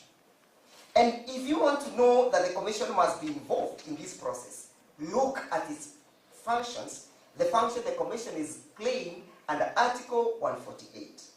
Your Lordship, I go to the next point. That, my Lord, you need to visit and look at the IBC Act, and most importantly, I'll just mention them. You look at Section 5 of the IBC Act, which defines the Commission. Look at Section 4, again, of the IBC Act, which defines the functions of that Commission. Again, Section 10, subsection 6 of the IBC Act, which creates the Secretariat. And it provides that the Secretariat shall perform its duties and shall be responsible and answerable to the Commission. So even this particular time when they are deciding whether or not Mr. Kindiki is qualified, the Secretariat is answerable to the Commission, and the Secretariat is responsible, is answerable to the Commission, and the Commission is responsible. Number 2, Your Lordship, Section 10, subsection 7, paragraph E, Roman 1, again provides that the Secretariat shall execute their functions or shall execute the decision of the Commission.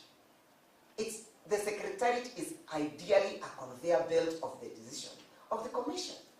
So where was the Commission at this particular time, and whose decision when the Marjan in the conspiracy wrote to Parliament to confirm the qualification of Mr. Kindiki under Article 137?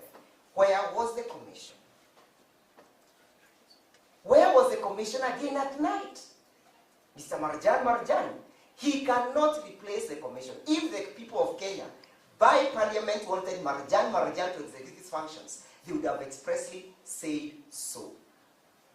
My Lord, if you are therefore to confirm that process as a process that conforms to the Constitution and the statute, we shall get to where my learned friend Senior Kibe was submitting, the constitutional crisis.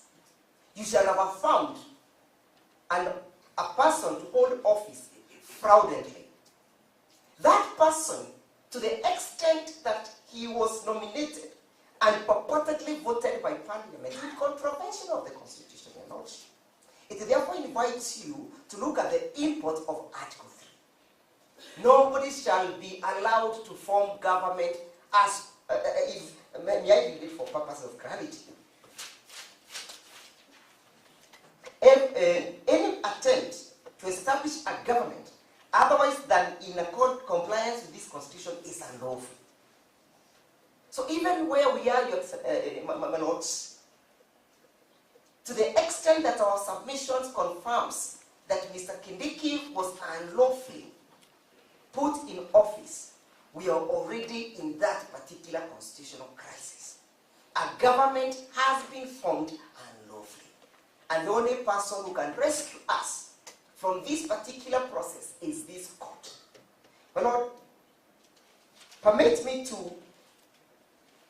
state that constitutional offices, and most importantly the office of the President, represents the people of Kenya. And therefore, Your Lordship, if the people of Kenya are to be represented in that particular process, when Parliament was voting, did not derogate the peoples of Kenya's their ability conferred, one, under Article 1, number 2, Article 10, number 3, Article 118. Submissions were made that public participation was not necessary when replacing this office. Then what were the 60 days for?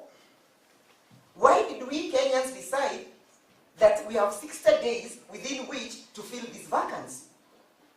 The purpose of these 60 days, Your Lordship, is to make sure that the people of Kenya are fully involved. The vacancy that was created, unlawfully created, did not belong to the president. It did not belong to parliament. It concerns the people of Kenya. To the extent, therefore, Your Lordship, that public participation was not initiated in this process, and noting that Article 118, Clause 2, provides that when Parliament initiates any other business, they shall call for public participation, Your Lordship. Then again, there was serious non-compliance with the Constitution, and the government has been constituted in non-compliance with the Constitution, and hence the constitutional crisis. Your Lordship, I know that the Black Law Dictionary will bail me out on the definition of the term vote. The term vote is not the same as approval. While the Constitution wanted the Parliament to approve, it expressly said so. This time the Constitution spoke about voting. This voting, Your Lordship, has a meaning that is the only way the people of Kenya can be involved in the replacement of the vacancy that has occurred. And therefore this vote is similar to the vote that took place on the 9th of August 2022 when His Excellency Rigathi Gachagua was elected. There cannot be any other way that a replacement can be done at night, approvals can be done at night, and then the people of Kenya are told that Parliament has voted on their behalf. That's a fraud. Your Lordship, permit me to state that on the issue of the impeachment, Milimani Senior, the Senator for Kisumu, Professor Ojienda, submitted on the gazettement of the impeachment. That gazette, Your Lordship, is a gazette dated 9th of October. If you look at the wording of that particular gazette, it says, pursuant to Article 145, Clause 3, Paragraph A.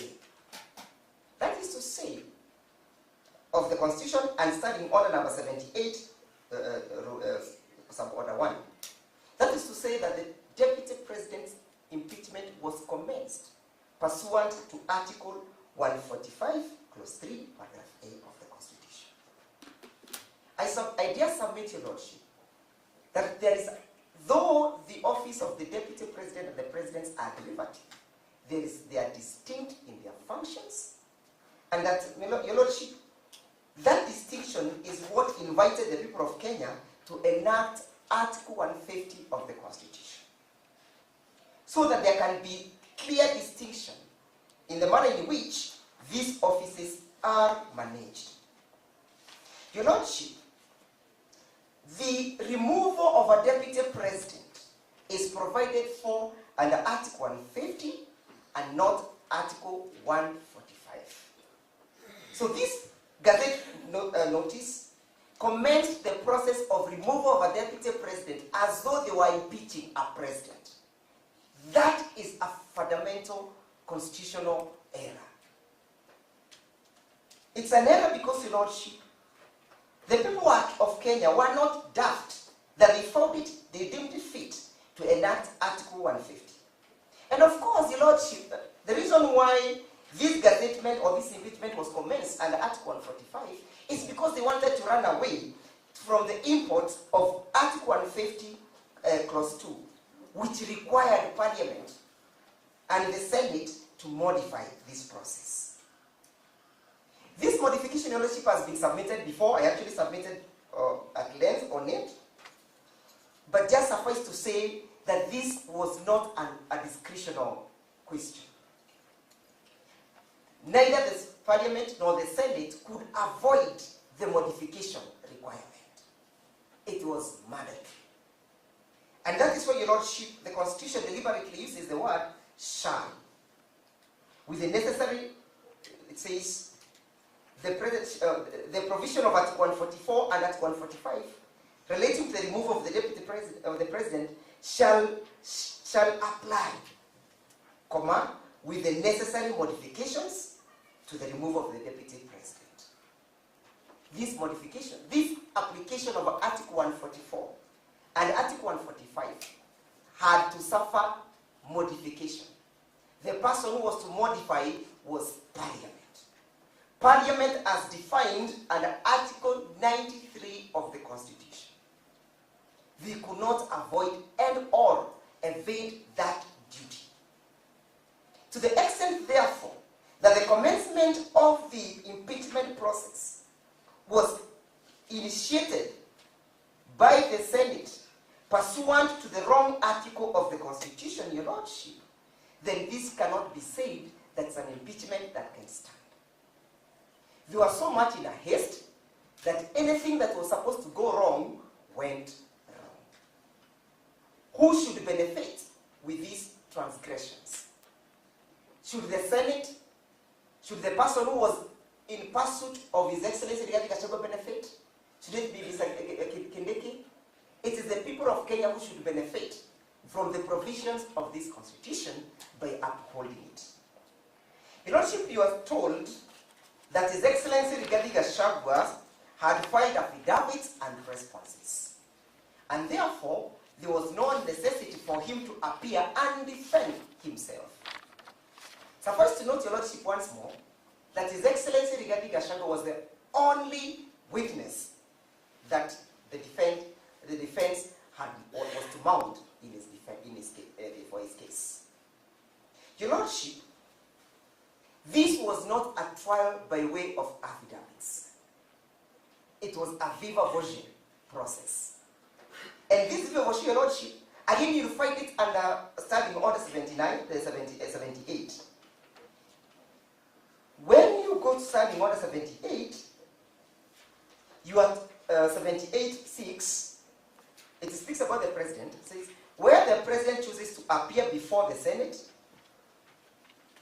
let me go to B. It's just about appearance.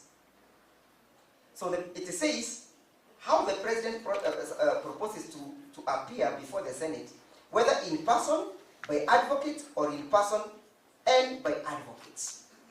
His Excellency Rigathi Gachagua chose to appear in person and by advocates.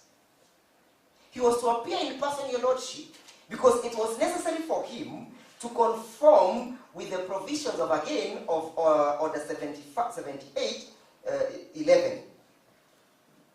That he was to appear and go through the process and the entire motion of the hearing. If you, again, you look at, against the same order, number 21, it says, after the evidence on the part of the National Assembly has been presented, the evidence on the part of the President shall similarly be presented. I am reading President because, Your Lordship, there was no modification of these standing orders.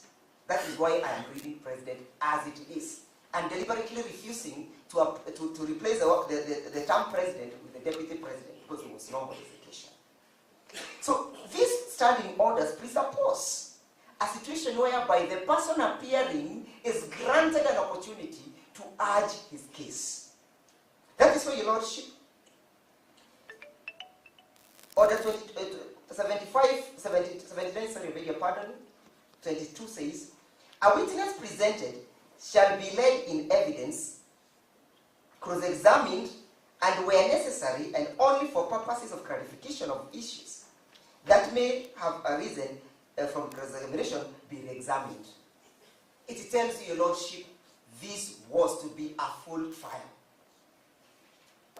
That is therefore, Your Lordship, to say that all the evidence that had been filed by the first petitioner were not to be adopted as evidence or as his full response to the trial.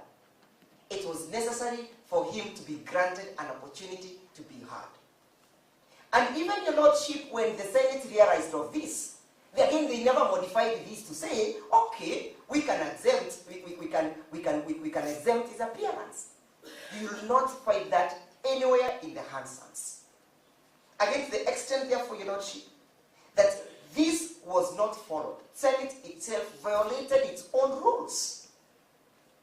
If this process was premised on fraud, how can it stand? Your Lordship, permit me to state that affidavits and the responses that had been filed could not have been taken to amount as a full response for His Excellency Rigathi Gachagua. There was need for the Senate to hear him. Why do I say so, Your Lordship? Because before the Senate decides to impeach or not, there is a duty to find out whether the charges have been substantiated. Substantiating of charges, my lordship, my lord, my lady, I understand it to mean that all parties have brought their evidence, the Senate had the opportunity to evaluate that evidence, and then they have, on balance of probability, they know which side the scale tilts to. If the Deputy President was never granted that opportunity, can those charges be said to have been substantiated? Substantiating of these charges meant that one, Rigathi Gachagua, was to lose his seat. But remember, Your Lordship, the process of losing this seat must be a constitutional process. If, Your Lordship, there was no substantiation of these charges, how did the Senate arrive at voting, even for those charges that they upheld? One-sided process. Can it stand in law? We'll be making a mockery of our Constitution if you are to say that the impeachment ought to stand. We'll be a laughing stock of this continent and those other countries that are striving to achieve the steps that we have democratically achieved. That is why it is important, Your Lordship, to follow what my learned friend Mr. Kibe has indicated, that you have a monumental opportunity to speak even better than the South Africans. Because the South Africans' case did not get where we are. I would love to hear that the people in Uganda, people in Canada, people in Australia are quoting a judgment that was presided over by none other but Justice Evans, but Justice Moreno, and Justice Moreno. There's no Evans on this panel. But, There's no Evans on this panel. sorry, Eric, sir. I beg your pardon. Justice Eric. Thank you, Lordship. So, my Lord Justice Eric, I would love to see your judgment being quoted all over this world. What a good day for you. What a good day for the country. What even a good day, perhaps, for your grandchildren. What a good day, my lady. What a good day. My Lord, permit me, as I sum up, to refer you to just one more issue about Mr. Mukele's submission. Mr. Mukele's submissions was that the whole process, despite the pronouncement by the Wambora's case, that we are not engaged in a quasi-judicial process. He even tried to say that when we submitted that Senate was sitting as a tribunal, that Senate was not sitting as a tribunal. Your Lordship, when my learned friend, Professor Ojeda, was submitting, he kept on referring to the Senate as a court. So, Your Lordship, the question of whether or not the Senate was sitting as a tribunal or a court or not, it was sitting as a quasi-judicial body, and it was mandated to ensure that all processes that concern itself with the fair trial were observed. And perhaps it's important to note that Mr. Mukele and my learned friend, Professor Ojeda, admitted the non-existence of a statute or standing orders guiding the process of impeachment. Coming back, Your Lordship, to my final submission,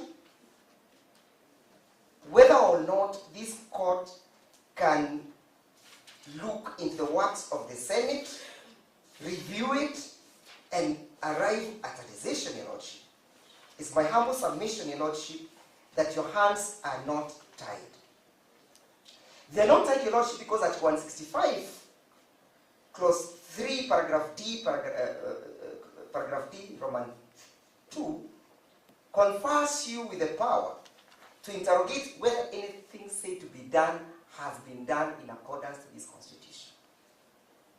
This thing includes the admissibility of evidence.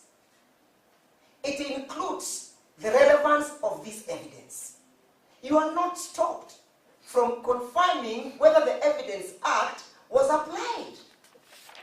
You are not stopped from interrogating whether there was relevance in the materials that were brought before the Senate.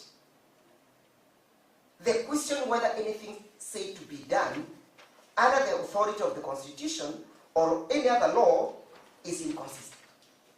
If you find that the threshold of the evidence that was brought was not sufficient to impeach, then you must find it so.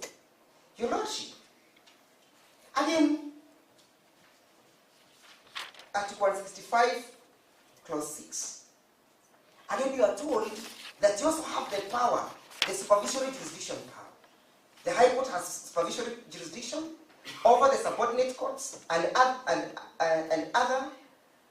over any person, body, or authority exercising judicial or quasi-judicial functions. You still have the power to supervise the Senate.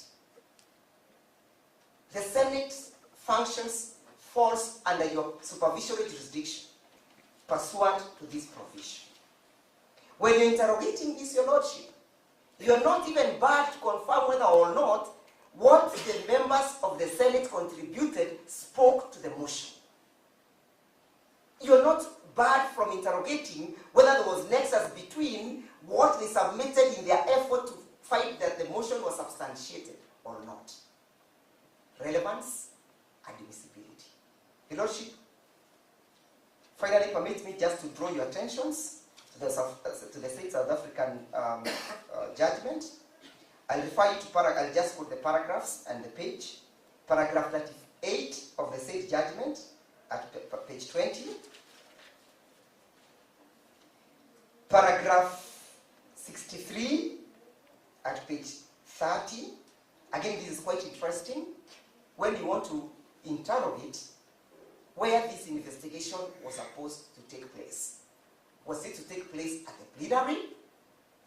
And if the Senate opted for the plenary, did they investigate? What is the nature of this investigation that the Senate was supposed to initiate? Who was to investigate? Again, Your Lordship, look at paragraph 64, at paragraph 31. It says, the failure by the National Assembly to make rules regulating the removal of the President in terms of Section 89 of the South African Constitution constitutes a violation of this section and its validity. The failure to make rules under Article 150 of the Constitution, the failure to modify violates that constitutional provision. Again, paragraph 68 of the said decision, it speaks about modification at page 32. Again, paragraph 73 at page 34, it speaks about the need to substantiate the motion. Again, Your Lordship, look at paragraph 115 at page 49. Look at paragraph 116 and 117 at page 50.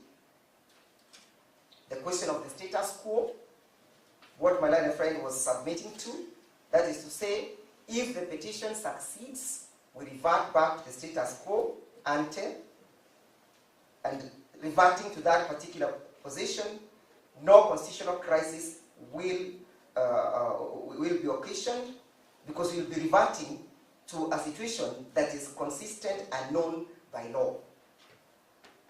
It is them who believes that they are lawfully in office who may want to urge that particular provision, argument of constitutional crisis. There will be no constitutional crisis by saying that Kindiki is unlawfully in office. No constitutional crisis, but it's said to believe so. Your Lordship, paragraph 134 at page 57, that speaks about public participation, Your Lordship. Again, look at paragraph 146, 148, 147, and 148.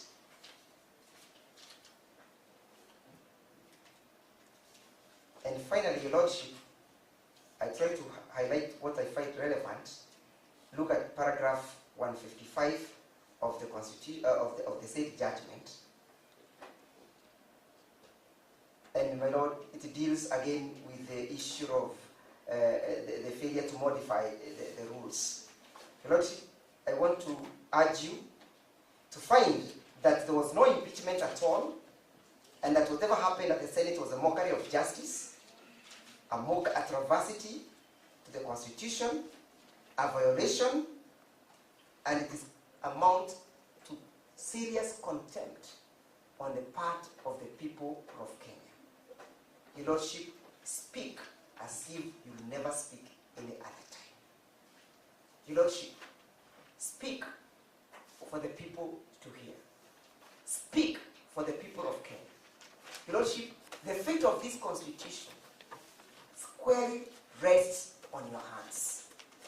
The fate of our democracy squarely rests on your hands.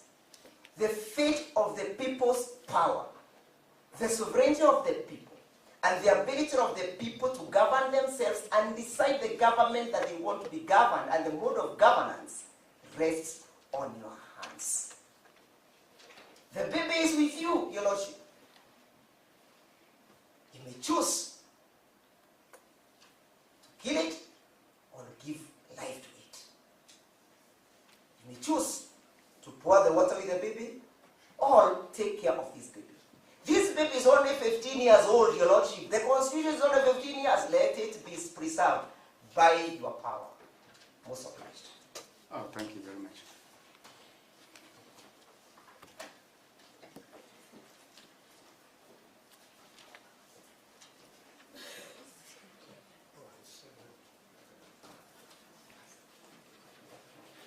Good afternoon, Your Lordships and my lady. Good afternoon. Morara Omoke, counsel for the 43rd petitioner. The first thing is that, Your Lordship, you asked a question during the argument by the respondents on whether we can determine the quantity or the amount of public participation required in such a process. I undertook some research for the court. I hope you can accept. I filed a list and bundle of authorities yesterday, in which I tried to establish whether public participation can be measured. I hand over to the court assistants. There are 3 copies for the court. And I hope I made the work easier for the court, the researchers for the judges. And I'll begin there to answer that question. Well, we're grateful for the good job that Mr. Moke has done. We know him only to be an ever diligent counsel. But however well-meaning that is, I don't think that is material that can now be produced without opening up the hearing for us to respond to it. It isn't a unilateral interaction that can happen between Mr. Moke and the court. We object to the production of that material, but if your lordships decide to allow it to get on record, we would want an opportunity to consider it and to respond to it appropriately. Your Lordship, before you go first, you allow the counsels to file any further material that can assist the court in making its determination in this case. Secondly, they were given an opportunity to answer the question. How they answered, that was their choice. I think that it's actually for us, the petitioners, to say that we also have a right to answer that question, because I think when I heard the question, I knew that the court has nailed the issue. Are they submissions? They're not submissions, they're just, I'll explain them. So what I've provided here, I compiled. No, the thing is, are they material which will, of necessity, require a response? Is that if they wish to file more research for the court, the better. I don't think that's a question that Mr. Omoka can answer, and I don't think it's fair to ask him whether it will require a response. It is for us to determine that If there were submissions, they would not require a response because we gave directions for filing of submissions. So if there are no submissions, what do you think?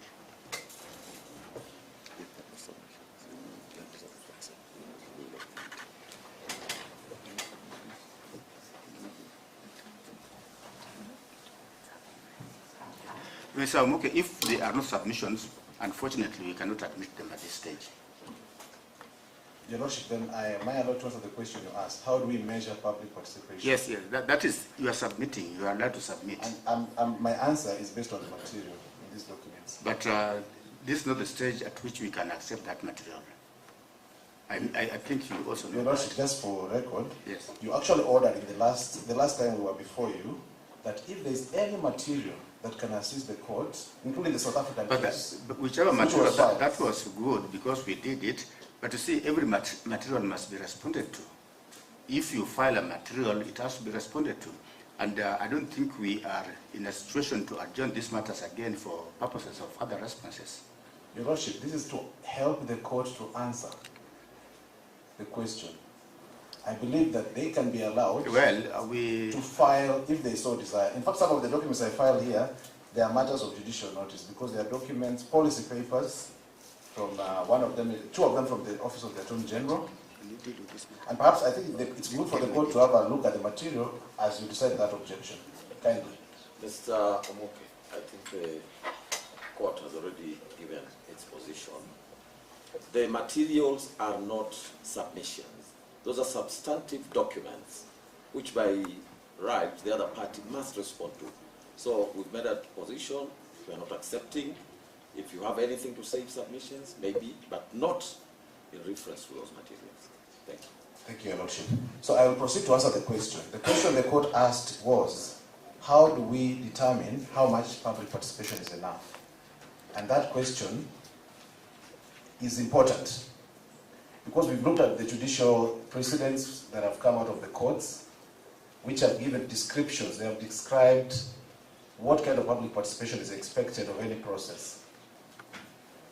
To answer the question, I went back to Article 10 and I restudied the article. Actually, the language in Article 10, Clause 2, is democracy and participation of the people. That's actually the proper description of that value in Article 10. And there are other values, two others which have been named together, transparency and accountability. There's another one that has been named together, non-discrimination and protection of the marginalized. The reason being that why we conduct this participation of the people is actually to promote democracy, which comes from the word demos, the Greek word demos and kratos. Demos to mean the people, kratos to mean power or rule. For in the circumstances of this case, it is very easy to measure the public participation and determine if it is sufficient. Parliament has confirmed before the court that they collected views from 200,000 people. A matter of judicial notice, in the last election there were 22.1 billion registered voters. The numbers increased a little bit at the moment, but going back to 2024 it was around that 22.1 billion. The population of the people in Kenya from the last census was about 55 million. Now it's about 58.5 million people. A quick calculation, if you take the 200,000 people divided by the population, whether you work with 58, whether it's 58.5, it tells you that the parliament was only able to hear from about 0.03% of the people. That's from a numerical standpoint.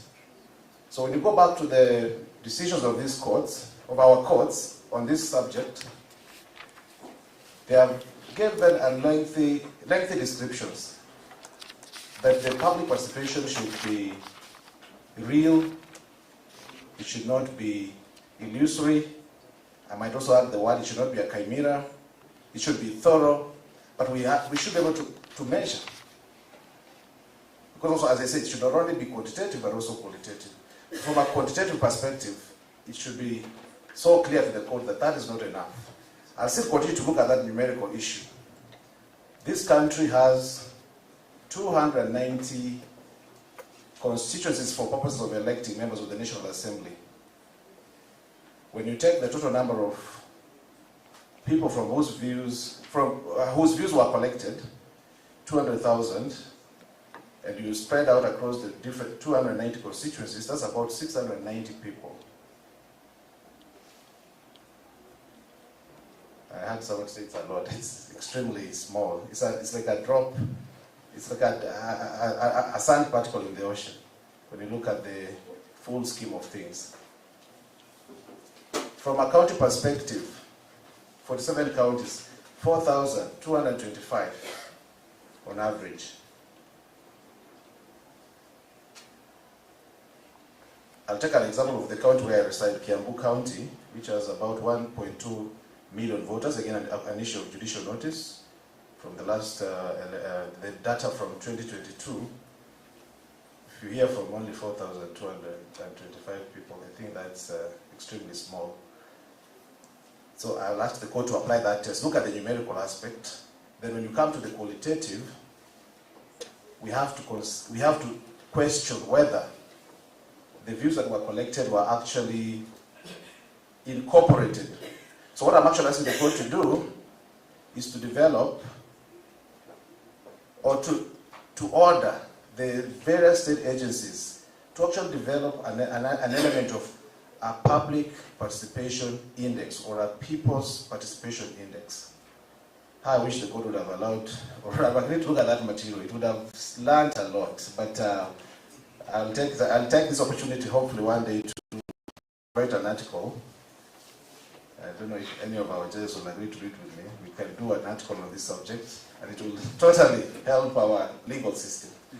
And on this issue, the participation by the people, I wish that after the BBI decision was passed, that the courts above avoided to engage in an intellectual war, which in the end kind of watered down the gains we made before these courts. But very importantly, in that particular case, the court was able to consider the participation of the people at different stages prior to the making of a decision. Of course, going back now to the issue of qualitative, so that you do not come out with a decision, then you try to legitimize through a process before you incorporate the feedback of the people.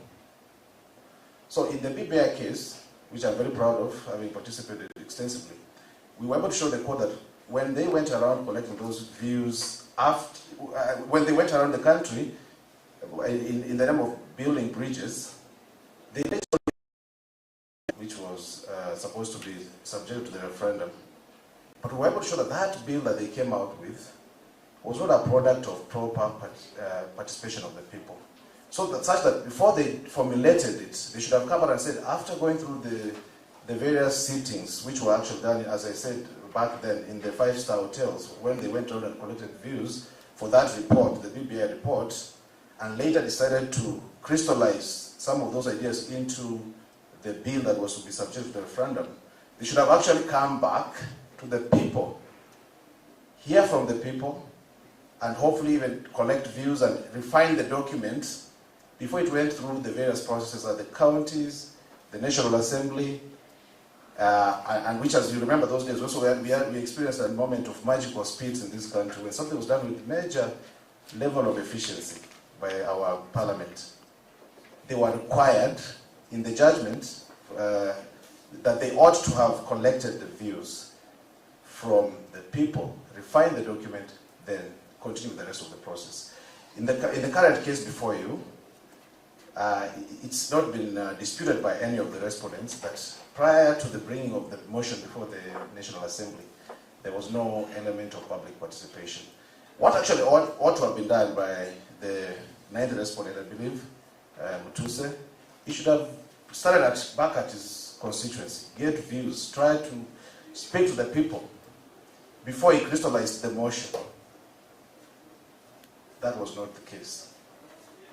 In terms of processing the feedback of the people, once they conducted, later on when the National Assembly conducted the public participation, well, I believe it was done about 9 hours, for about less than 9 hours, when I counted the hours, at least they should have made an attempt to process the feedback and even refine the motion again before it was subjected to a vote, and then maybe if it went through, forwarded to the Senate.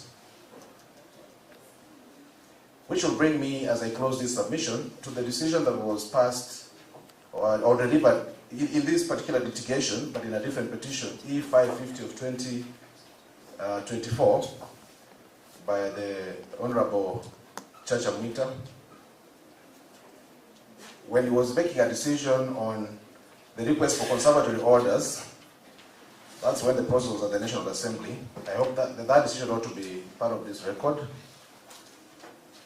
There is something he said, which some of my colleagues have spoken to, that when it comes to constitutional violation, there is no violation that is beyond the reach of the Constitution.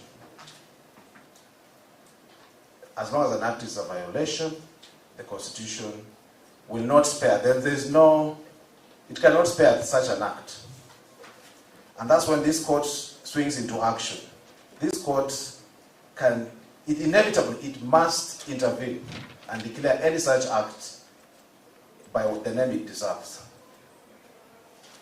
It's so sad that in this country sometimes the people who are in charge are people that hate the Constitution, hate the people. And what I'm asking the court is to do something which is simple. Protect the Constitution, for when you protect the Constitution, you protect the Republic. And when you protect the Republic, you protect the people. Thank you very much, and I'll ask my colleague to make a short submission as well.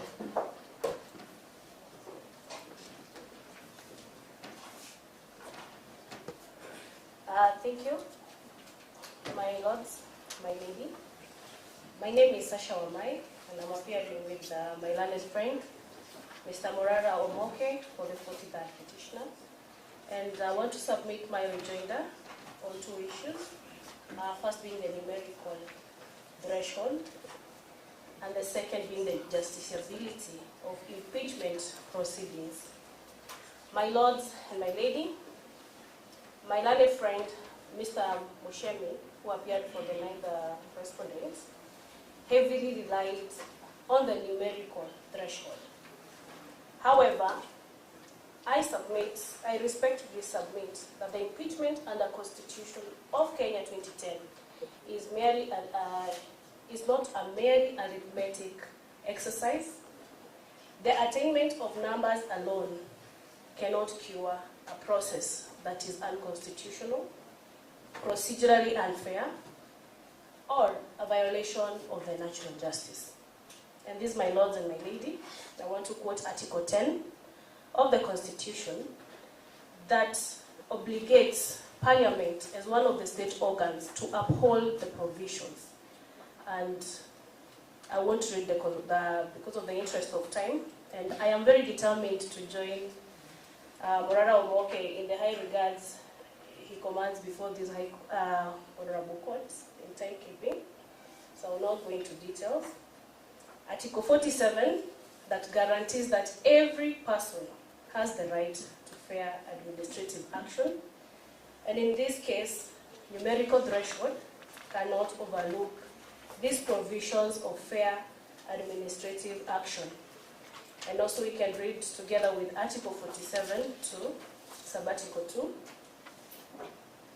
Further, we look at Article 50 of the Constitution that secures the right to fair hearing, numbers notwithstanding. My learned senior, Mr. Masharia, tackled this extensively and so I will not belabor that point. My lords and my lady, it is imperative to note that impeachment proceedings, though political in form, assume quasi-judicial character because they carry grave, and I quote the word grave, constitutional consequences. Under Article 75(3), it provides that a person who is dismissed from office for contravention of the Constitution is disqualified from holding any other state office. My lords, my lady, this is too much for one person to bear. As aptly put by my learned colleague, Mr. Ndegwanjiru, adherence to Article 150, 1 and 2 of the Constitution is very necessary in this case. Consequently, the process must not only satisfy the threshold requirements under the Constitution and standing orders. We relied on Standing Order 64, going on that guides the National Assembly, but must equally comply with Articles 10, 47, and 50 of the Constitution. My lords, in this case, I therefore submit that constitutional compliance cannot be determined solely by the numbers of votes garnered, but whether the entire process met the constitutional standards of fairness, legality, due process, and rationality. A violation of the Constitution, constitutional safeguards, cannot be legitimized by a majority vote. So, my lords and my lady, I urge this court to uphold constitutional supremacy, which is enshrined under Article 2 of the Constitution by ensuring that all organs exercise their powers within the ambit of the Constitution, and this does not amount to an assault on parliamentary independence, as that was the fear expressed by our respondents, the good Professor Gedo Muigai and my teacher, Dr. Mubamu Giankoro. My lord and my lady, it is important to note that constitutional compliance is not determined by the loudness of numbers, but by the fidelity to the due process of the rule of law.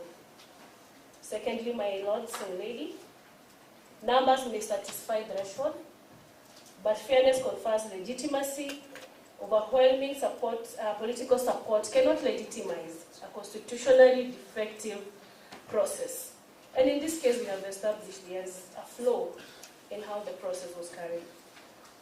Lastly, on that, the constitutional legitimacy flows not only from the numbers, but from strict adherence to constitutional safeguards and due process.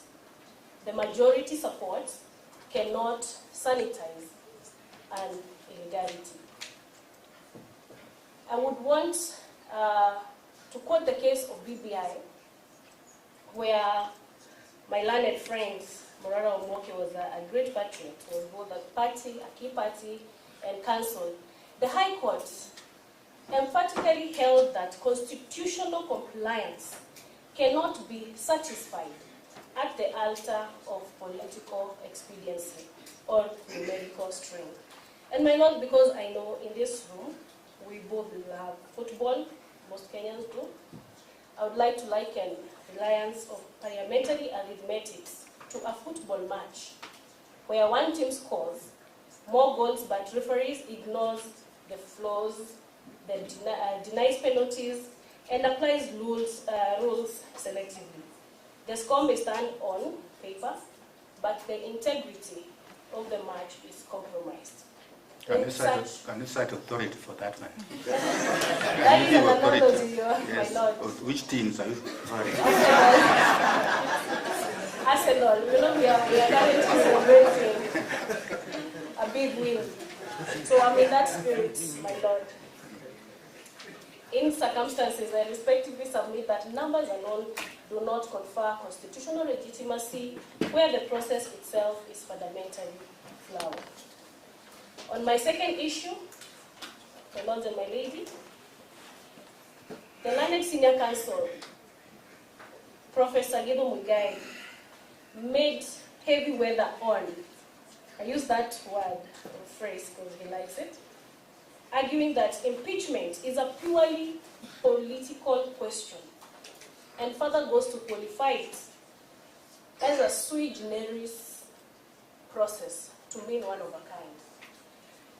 I want to put it to this House, to this honorable court, that once constitutional rights and procedural fairness are implicated, the court has jurisdiction. Courts are not being asked to decide politics, but constitutionality. It is clearly stipulated under Article 1.3 of the Constitution that Parliament exercises delegated sovereign power, therefore remains constitutionally accountable. Delegated power does not give absolute power. It is not absolute power. Article 3.1, every person has an obligation to respect, uphold, defend Constitution, read together with Article 22.1, which gives every person the right to institute court proceedings if the rights and freedoms have been denied, violated. This petition, my lord, my lady, is not an exemption. Article 165 of the Constitution, under subsection 2b, this court is bestowed jurisdiction to determine whether a right or a fundamental freedom has been denied or violated. I'll quote the BBI case. It was settled with finality and clarity, and it was held that political questions do not become immune from judicial review simply because they are politically sensitive. It is further quoted. The provisions under 165(2)b are stated above, which gives this court jurisdiction to determine the question on fundamental and Bill of Rights. Every exercise of power is reviewable for constitutionality. And the doctrine, which has been relied on, of separation of power, does not erect a constitutional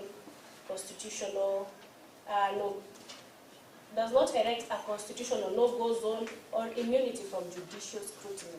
Finally, my lord, my lady, I want to rely on the case of Gachagua versus National Assembly and 3 others.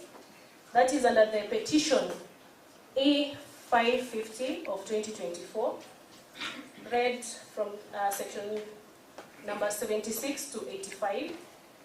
And the Article 2 is quoted that reminds everybody and everyone that Constitution is supreme and binds all persons and state organs at both levels, while Article 3 places an obligation on every person to respect, uphold, and defend the Constitution. Article 10 on values and principles of governance is also mentioned, is also provided for, that public officers and all persons, whenever they discharge their mandate under this Constitution, must be guided by that article. And then also Article 163 that gives this court mandates will come in. Article 165.3, it gives this, it states on how this court can have mandates or made to scrutinize on constitutionalism in this issue. Lastly, the respondent cannot shield constitutional conduct behind the veil of a purely political process. While politics may form the background of the dispute, the moment legality, constitutionality, and due process arise, the matter ceases to be purely political and becomes a question fit for judicial determination. I implore this honorable court to uphold the Constitution, which is its primary mandate, to decline jurisdiction merely because the dispute has political implications would amount to abdication of constitutional duty. Accordingly, I submit that the objection on justiciability is without merit and ought to be dismissed. On this, my lord and my lady, I submit, and I implore these noble courts. Thank you.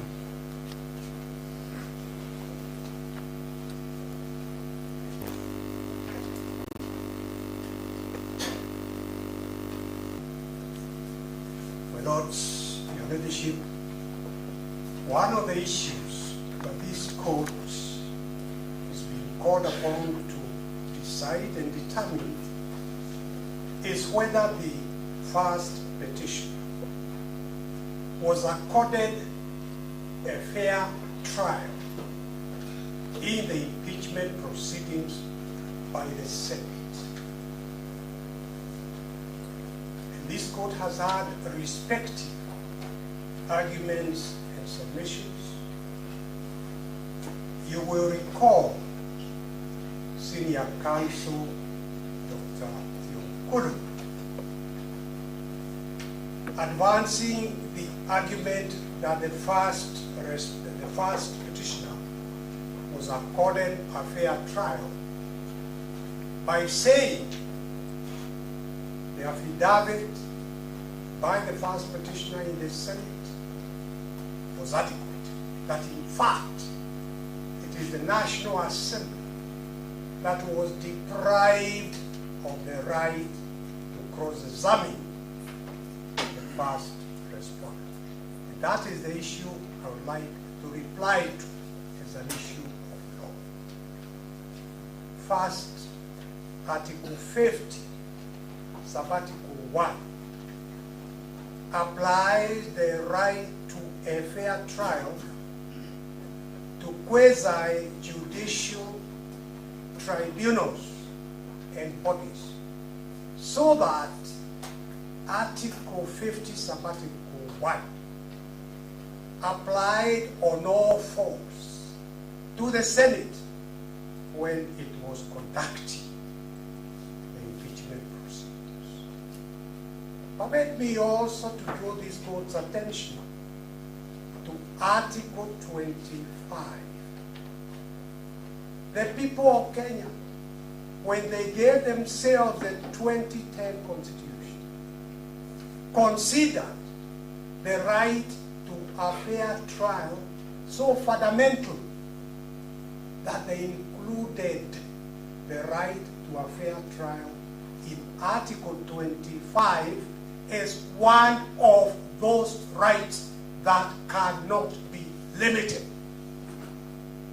Shows the importance of the people according to the right to a fair trial. It is my submission that central to the right to a fair trial is according a party the opportunity to go in the witness box, take the Bible or the Quran, and give oral evidence of oath. It is not enough to say you have filed an affidavit. How many times has this court and other tribunals changed their minds by observing the demeanor, the body language of a witness answering questions in chief, in cross-examination, and in reply? It's a fundamental right. The first petitioner, His Excellency Rigathi Gachagua, wanted to have that opportunity. He would have been led in chief to respond to all the false allegations in the 11 charges that we are facing. He would have been led in chief. He would have given that evidence. Number two, he would have had the opportunity in cross-examination to demonstrate to the senators, because of his veracity in answering questions, his demeanor, his body language, when answering questions in cross-examination would have been an important attribute of that right to a fair trial, including replying in such a fundamental matter as removal from office as Deputy President, having been elected by over 7 million Kenyans. That right to a fair trial, the denial to accord him that opportunity amounted to a gross violation of his constitutional right to a fair trial. And my Lord, your leadership, this point, this submission that I'm making about the importance of the tribunal, the Senate in this case, having the opportunity to see the veracity, is a witness prevaricating, hesitating in answering questions, or is he confidently answering the questions without hesitation? That opportunity for the first petitioner here to have persuaded the senators, irrespective of the affidavit. That opportunity, this is not the first time that that issue is being raised here before this court as an afterthought. I invite this court, when it retires, to look at the Hansard, which is annexed, the Hansard of the Senate for both 16th and 17th of October, is annexed to the affidavit of Mr. Nyegenye, the clerk to the Senate. The proceeding, the Hansard proceedings for the 16th are in Battle 1. The Hansard proceedings for the 17th is Battle 2. Both are next to that affidavit. And when you retire, go through it, and you will see that I drew the importance of oral evidence on oath to the senators. I say at page 12652 of that Hansard record. I say point number 2 is the importance of honorable senators to see with their own eyes how a witness withstands cross-examination. There are many times when different impressions will be given by a written document, and yet when cross-examination takes place, individuals change their minds. One can only make a decision on whether this witness is believable or not when they see his demeanor in person. There is nothing to replace orality through cross-examination. There are many witnesses whose statements will be impressive, and yet when they begin to give evidence orally, that impression changes on the mind of the jury. The Deputy President wishes to subject himself to cross-examination and on oath to deal with the evidence given adverse to him by witnesses here, so that honorable senators can have an opportunity of making a decision. Is it the Deputy President they believe, or those other witnesses?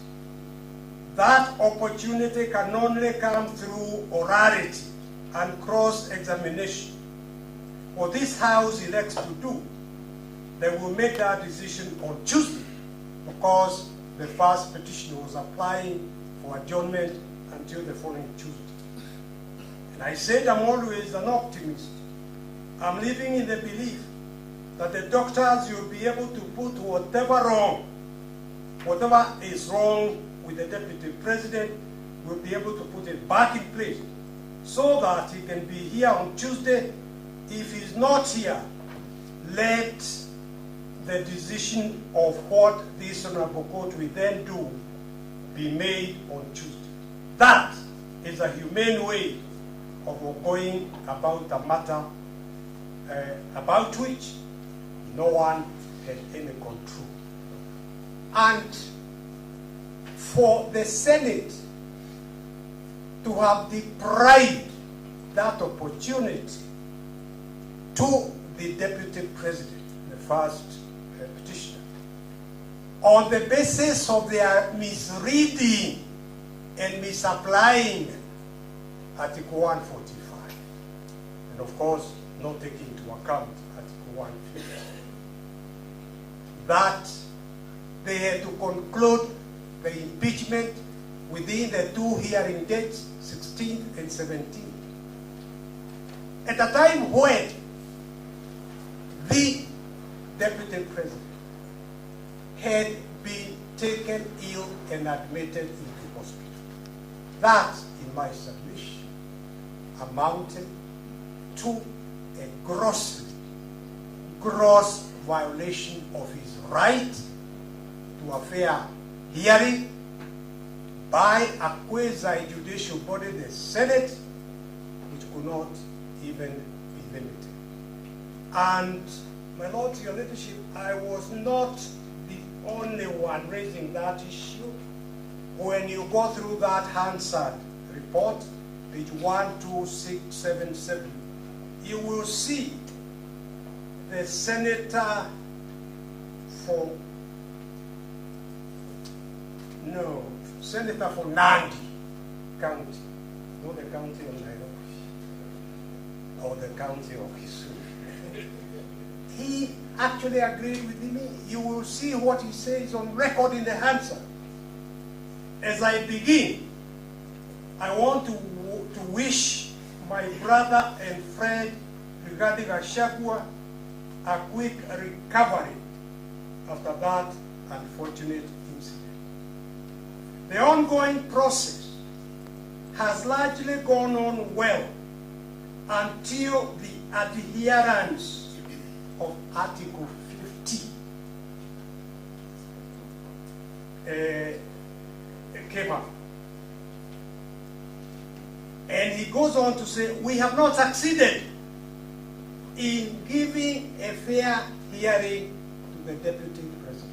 That is after he had quoted Article 50.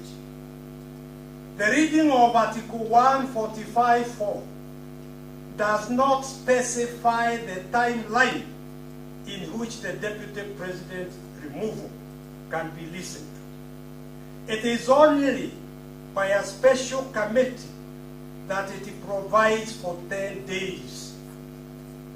So that was very unfortunate in the principle that justice should not only be done, but must be seen to be done.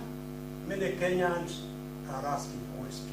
That is a senator contributing from the floor of the Senate. And let me make this submission. There was never any issue in the Senate on the 17th when I informed the Senate through the Speaker that the Deputy President had been taken sick and was in current hospital. No one raised any issue whatsoever. In fact, if there was time, I would have taken the court through the contributions by members, but forbade me to invite the court to look first of all at the Speaker of the Senate, what he said on that 17th. Speaker of the Senate who speaks for himself and for the House. And the Speaker said, honorable senators, ladies and gentlemen, in conclusion, let me take this opportunity on my own behalf and on behalf of the Senate to convey our sincere sympathies and wishes for quick recovery to His Excellency Rigathi Gachagua, AGH, Deputy President of the Republic of Kenya. That, I submit, should be accorded weight by this Honorable Court because it is the Speaker accepting that the Deputy President was sick and wishing him quick recovery. And he was not the only one. As I said, I'm not going to read it through, but the minority leader, Senator Mazayo, also sent good wishes for quick recovery. Napeana pole zangu kupitia senior counsel, yours truly, kwa sababu client wako ni mgonjwa. Ugonjwa sio jabu. Ugonjwa ni jambo la Mwenyezi Mungu. Hatuwezi kusema kwamba mtu hawezi kuwa mgonjwa. Mtu yoyote anaweza kuwa mgonjwa. Kwa hivyo ningependa afikishe pole za Senate. Tunamtakia kila heri. Mwenyezi Mungu ampe nafuu ili tupatane tena. And there are many other senators who sent their wishes, so that the summary is this: the issue of the Deputy President having been taken sick, and he had attended the full day the previous day, 16th of July. He had attended the whole morning of 17th. He only fell sick at lunchtime when he was rushed to hospital. But the point I'm making here is that that was never ever in dispute whatsoever. It was accepted, and because the Senate was a quasi-judicial body, they could have sent their own doctor to Karen Hospital to confirm that the Honorable Rigathi Gachagua was indeed unwell and in hospital. And but I made that very, very clear. You will see from page 12648, when I addressed the Senate again through the Deputy Speaker. And I said, Mr. Speaker, I would like to inform honorable senators. Lord, I'm responding on the issue of a fair trial. To deny somebody an adjournment when that person is admitted sick was a gross miscarriage of justice, a violation of his constitutional right. I don't know.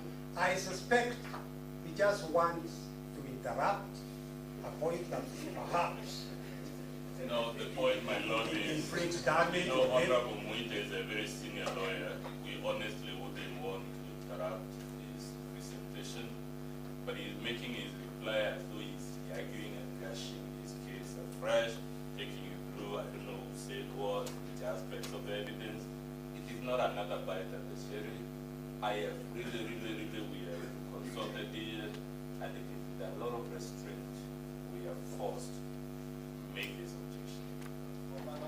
It's my pupil must have avoiding raising those issues, but when you read statements, when you read renditions and contributions from senators, including some in Kiswahili, which he correctly reads, it is difficult for us to have an opportunity to respond to some of those factual issues which are not legal issues. He can respond on principle. We are not on the principle of fair trial, but let him avoid those speeches, especially, and even from Serarke.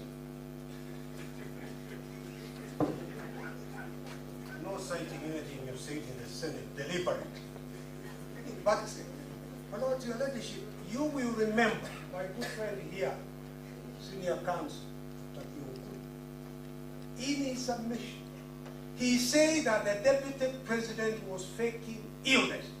He wasn't sick. That is the point I am replying to. It's an issue of law. Was he given a fair trial or not? Obviously, if he was faking sickness, then one can argue that he was not, his rights were not violated. So it's very, very important on that issue. And my submission, the Senate never raised on the 17th of October any question as to whether or not Rigathi Gachagua, His Excellency, was sick and was admitted. That is the point, and it is this answer, it is them. Professor Tom Ojieda is leading Mukele, Moni, and Associates. They are the ones who filed this answer. It's part of the record before this report. What harm is there in my strengthening the violation of the constitutional right to a fair trial to a person who is in hospital? And I'm not, permit me just to draw your attention to it. I said I would like to inform honorable senators that I have been able to contact the doctors at current hospital. There is a team of doctors who are looking after the Deputy President because of his condition. I was not able to directly talk to him on the advice of his doctors. They say he must have complete rest for the time being. However, I was informed by his doctors that he is currently suffering intense chest pains, and I did not want to inquire further. I plead with the court that you read through that Hansard all the relevant pages. There are many, many senators who asked me to pass wishes for speedy recovery. Now, for him to have been deprived of that right, of being led in, being cross-examined, answering this question, he would have had the opportunity, for example, to address the false allegations that were made by senior counsel Dr. here, that he had grabbed the estate of his brother, ground 8, without any substance. If he had been given that opportunity, he would have been able to demonstrate. And actually, he had it. But the will was forged even before his brother's body had gone cold. Vitriol dressed in eloquence. It doesn't translate into truth. These are issues that Gachagua would have been able to address. His right to a fair trial was grossly violated. And I ask this court to ignore that vitriol. Just like I ask this court to ignore Dr. Theokuru, my friend, attempting to make a mountain out of a molehill on the basis of the initials RG. Always, this very court does not put the full names of parties to a divorce case in the divorce file. No, they put initials. Why? To respect the constitutional right to privacy. Nothing wrong. And Dr. Gikonyo was here with his file, with the document. I actually expected my colleagues on the opposite side to ask Gikonyo to table the documents he was being accused of not having annexed. He was never asked to table any document. The second point, before Professor Tom Ojieda now jumps up a bit,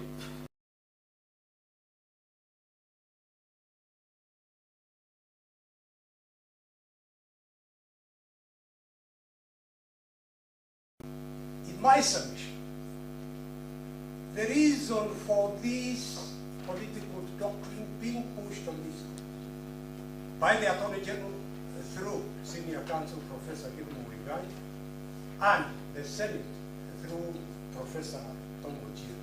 The real reason is that they don't want these courts to evaluate the evidence presented by Mutuse in court.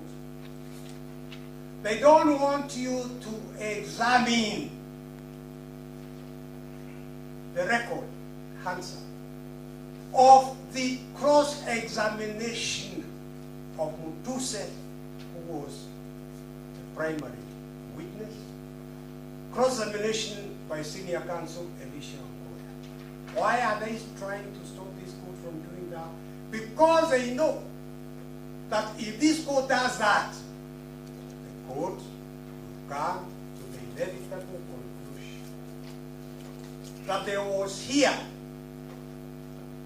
no evidence to form the basis of conviction of even a simple traffic offense, leave alone impeachment of the Deputy President. That is why they are telling this court that on the basis of that doctrine, political doctrine, your mandate is to check whether the procedural aspects were complied with by the Senate and by the National Assembly. Procedural aspects. But don't go further to examine the evidence. Lord, my answer to that is that there are many cases by the High Court, by the Court of Appeal, by the Supreme Court, including the Sonko case and the Wafora case, in which these courts have asserted their jurisdiction.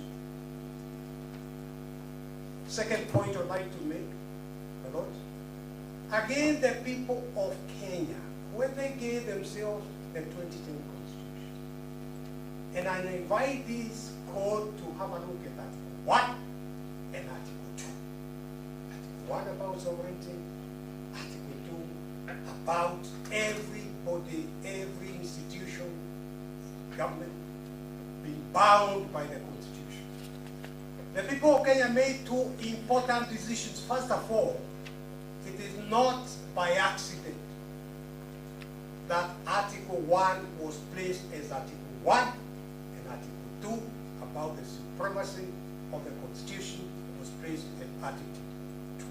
It was because of the importance of the Constitution.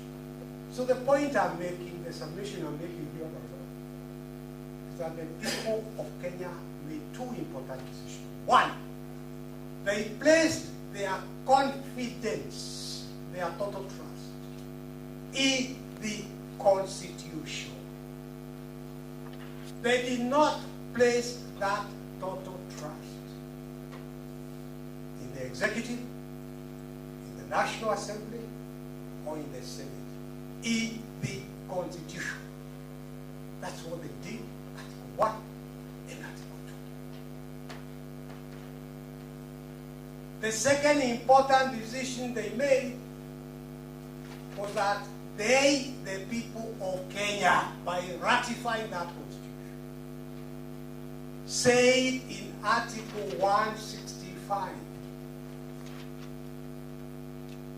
that it is the court, they placed their confidence in the judges of the High Court to interpret and apply the Constitution and decide whether anything said to be done under any law was done within that law or not.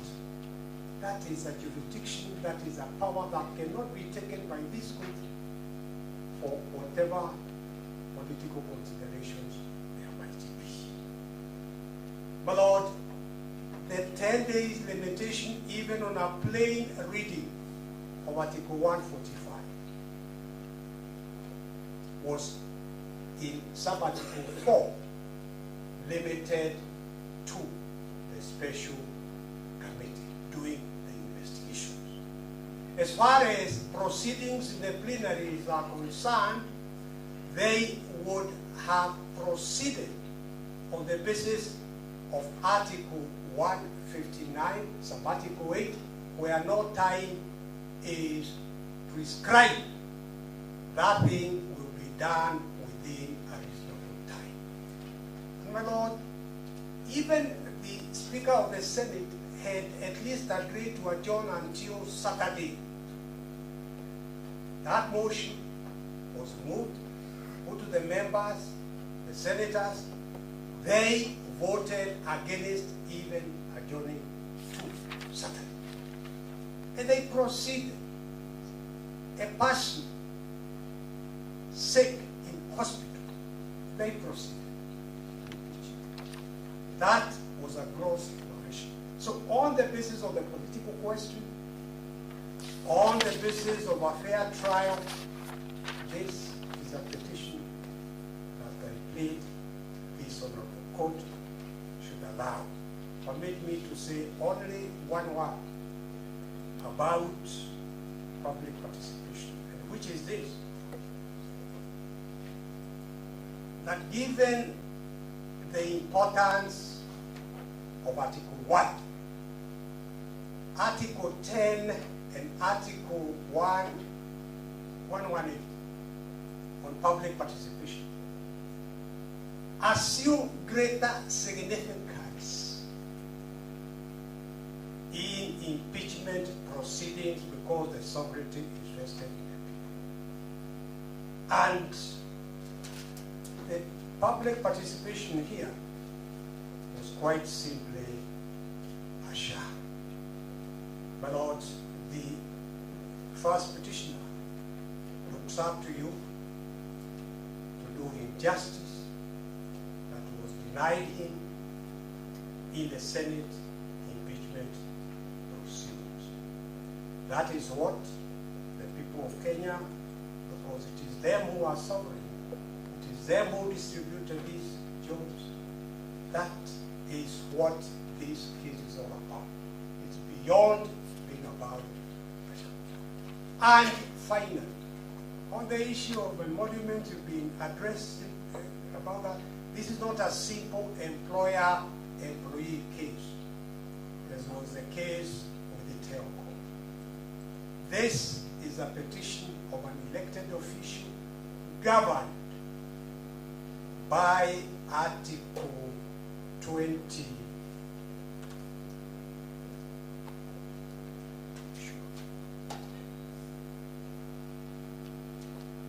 Article 23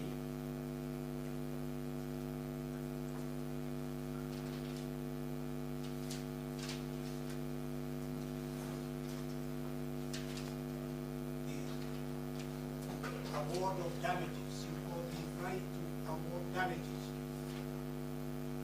It is Article 160. It's not 60.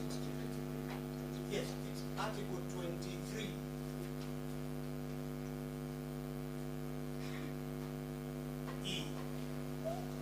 Where the court is given specific jurisdiction to award damages. So I plead that you permit this petition, which will set the president not just for Rigathi Gachagua, but for future impeachment. I thank you. Thank you.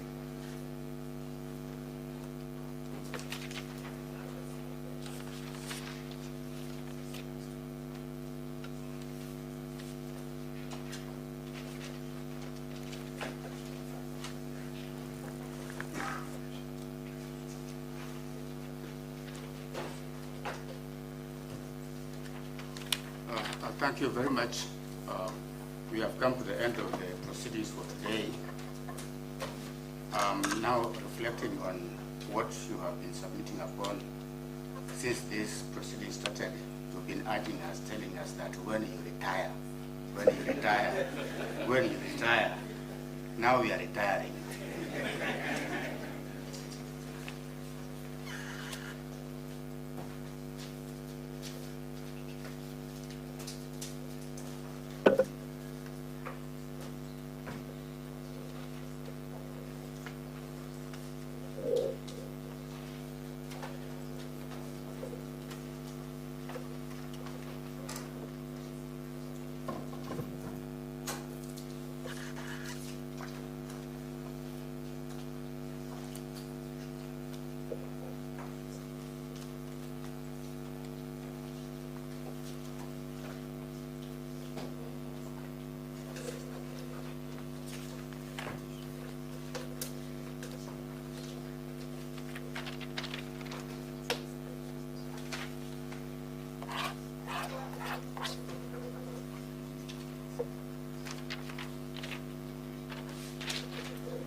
So we will then retire and prepare judgment to bring these proceedings to a close. And we hope to do that on 8th of June 2026 in the ceremonial hall at 11 a.m. Perhaps before you that, I have one issue that I just want to bring to the court's attention and make a suggestion that should hopefully make everybody's life a lot easier. But there is the other cohort of petitions in this matter, cohort of petitions that were filed prior to impeachment, and it has a hearing date for Tuesday, Wednesday, and Thursday next week. But my suggestion is as follows. The issues in this matter, both cohorts, have been argued exhaustively in this matter.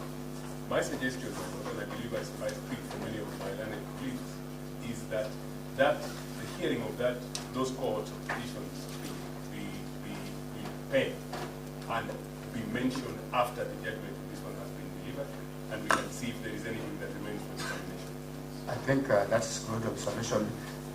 That is the way it's going to be. Any proceedings in these matters will give directions of CTS on how they will proceed, but certainly will be mentioned after the delivered judgment in this matter. So we'll give directions in the CTS. On the date that they were scheduled to begin.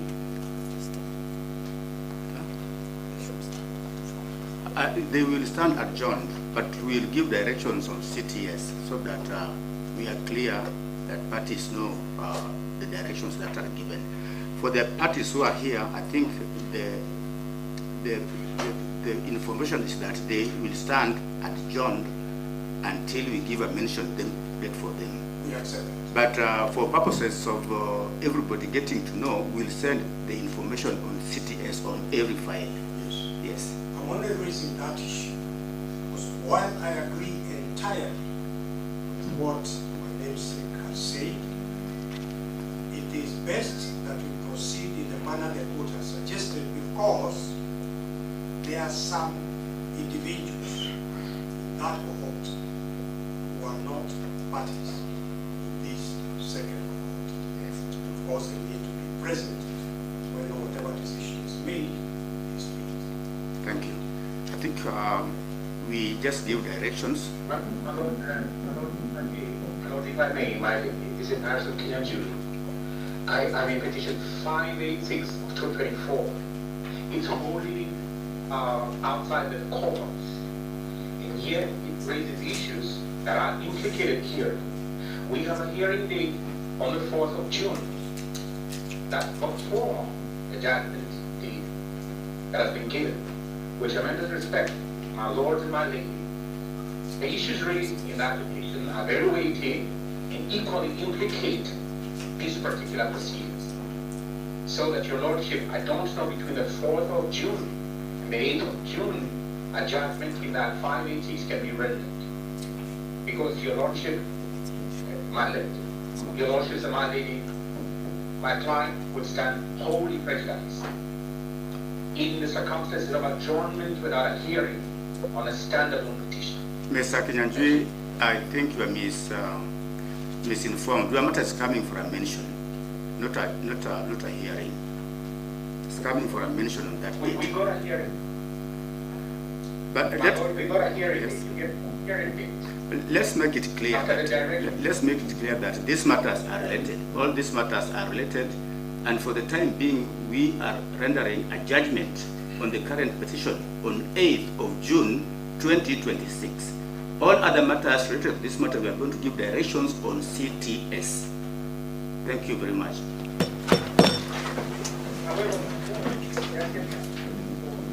My lord and my lady, petition 586 say three distinct petitions.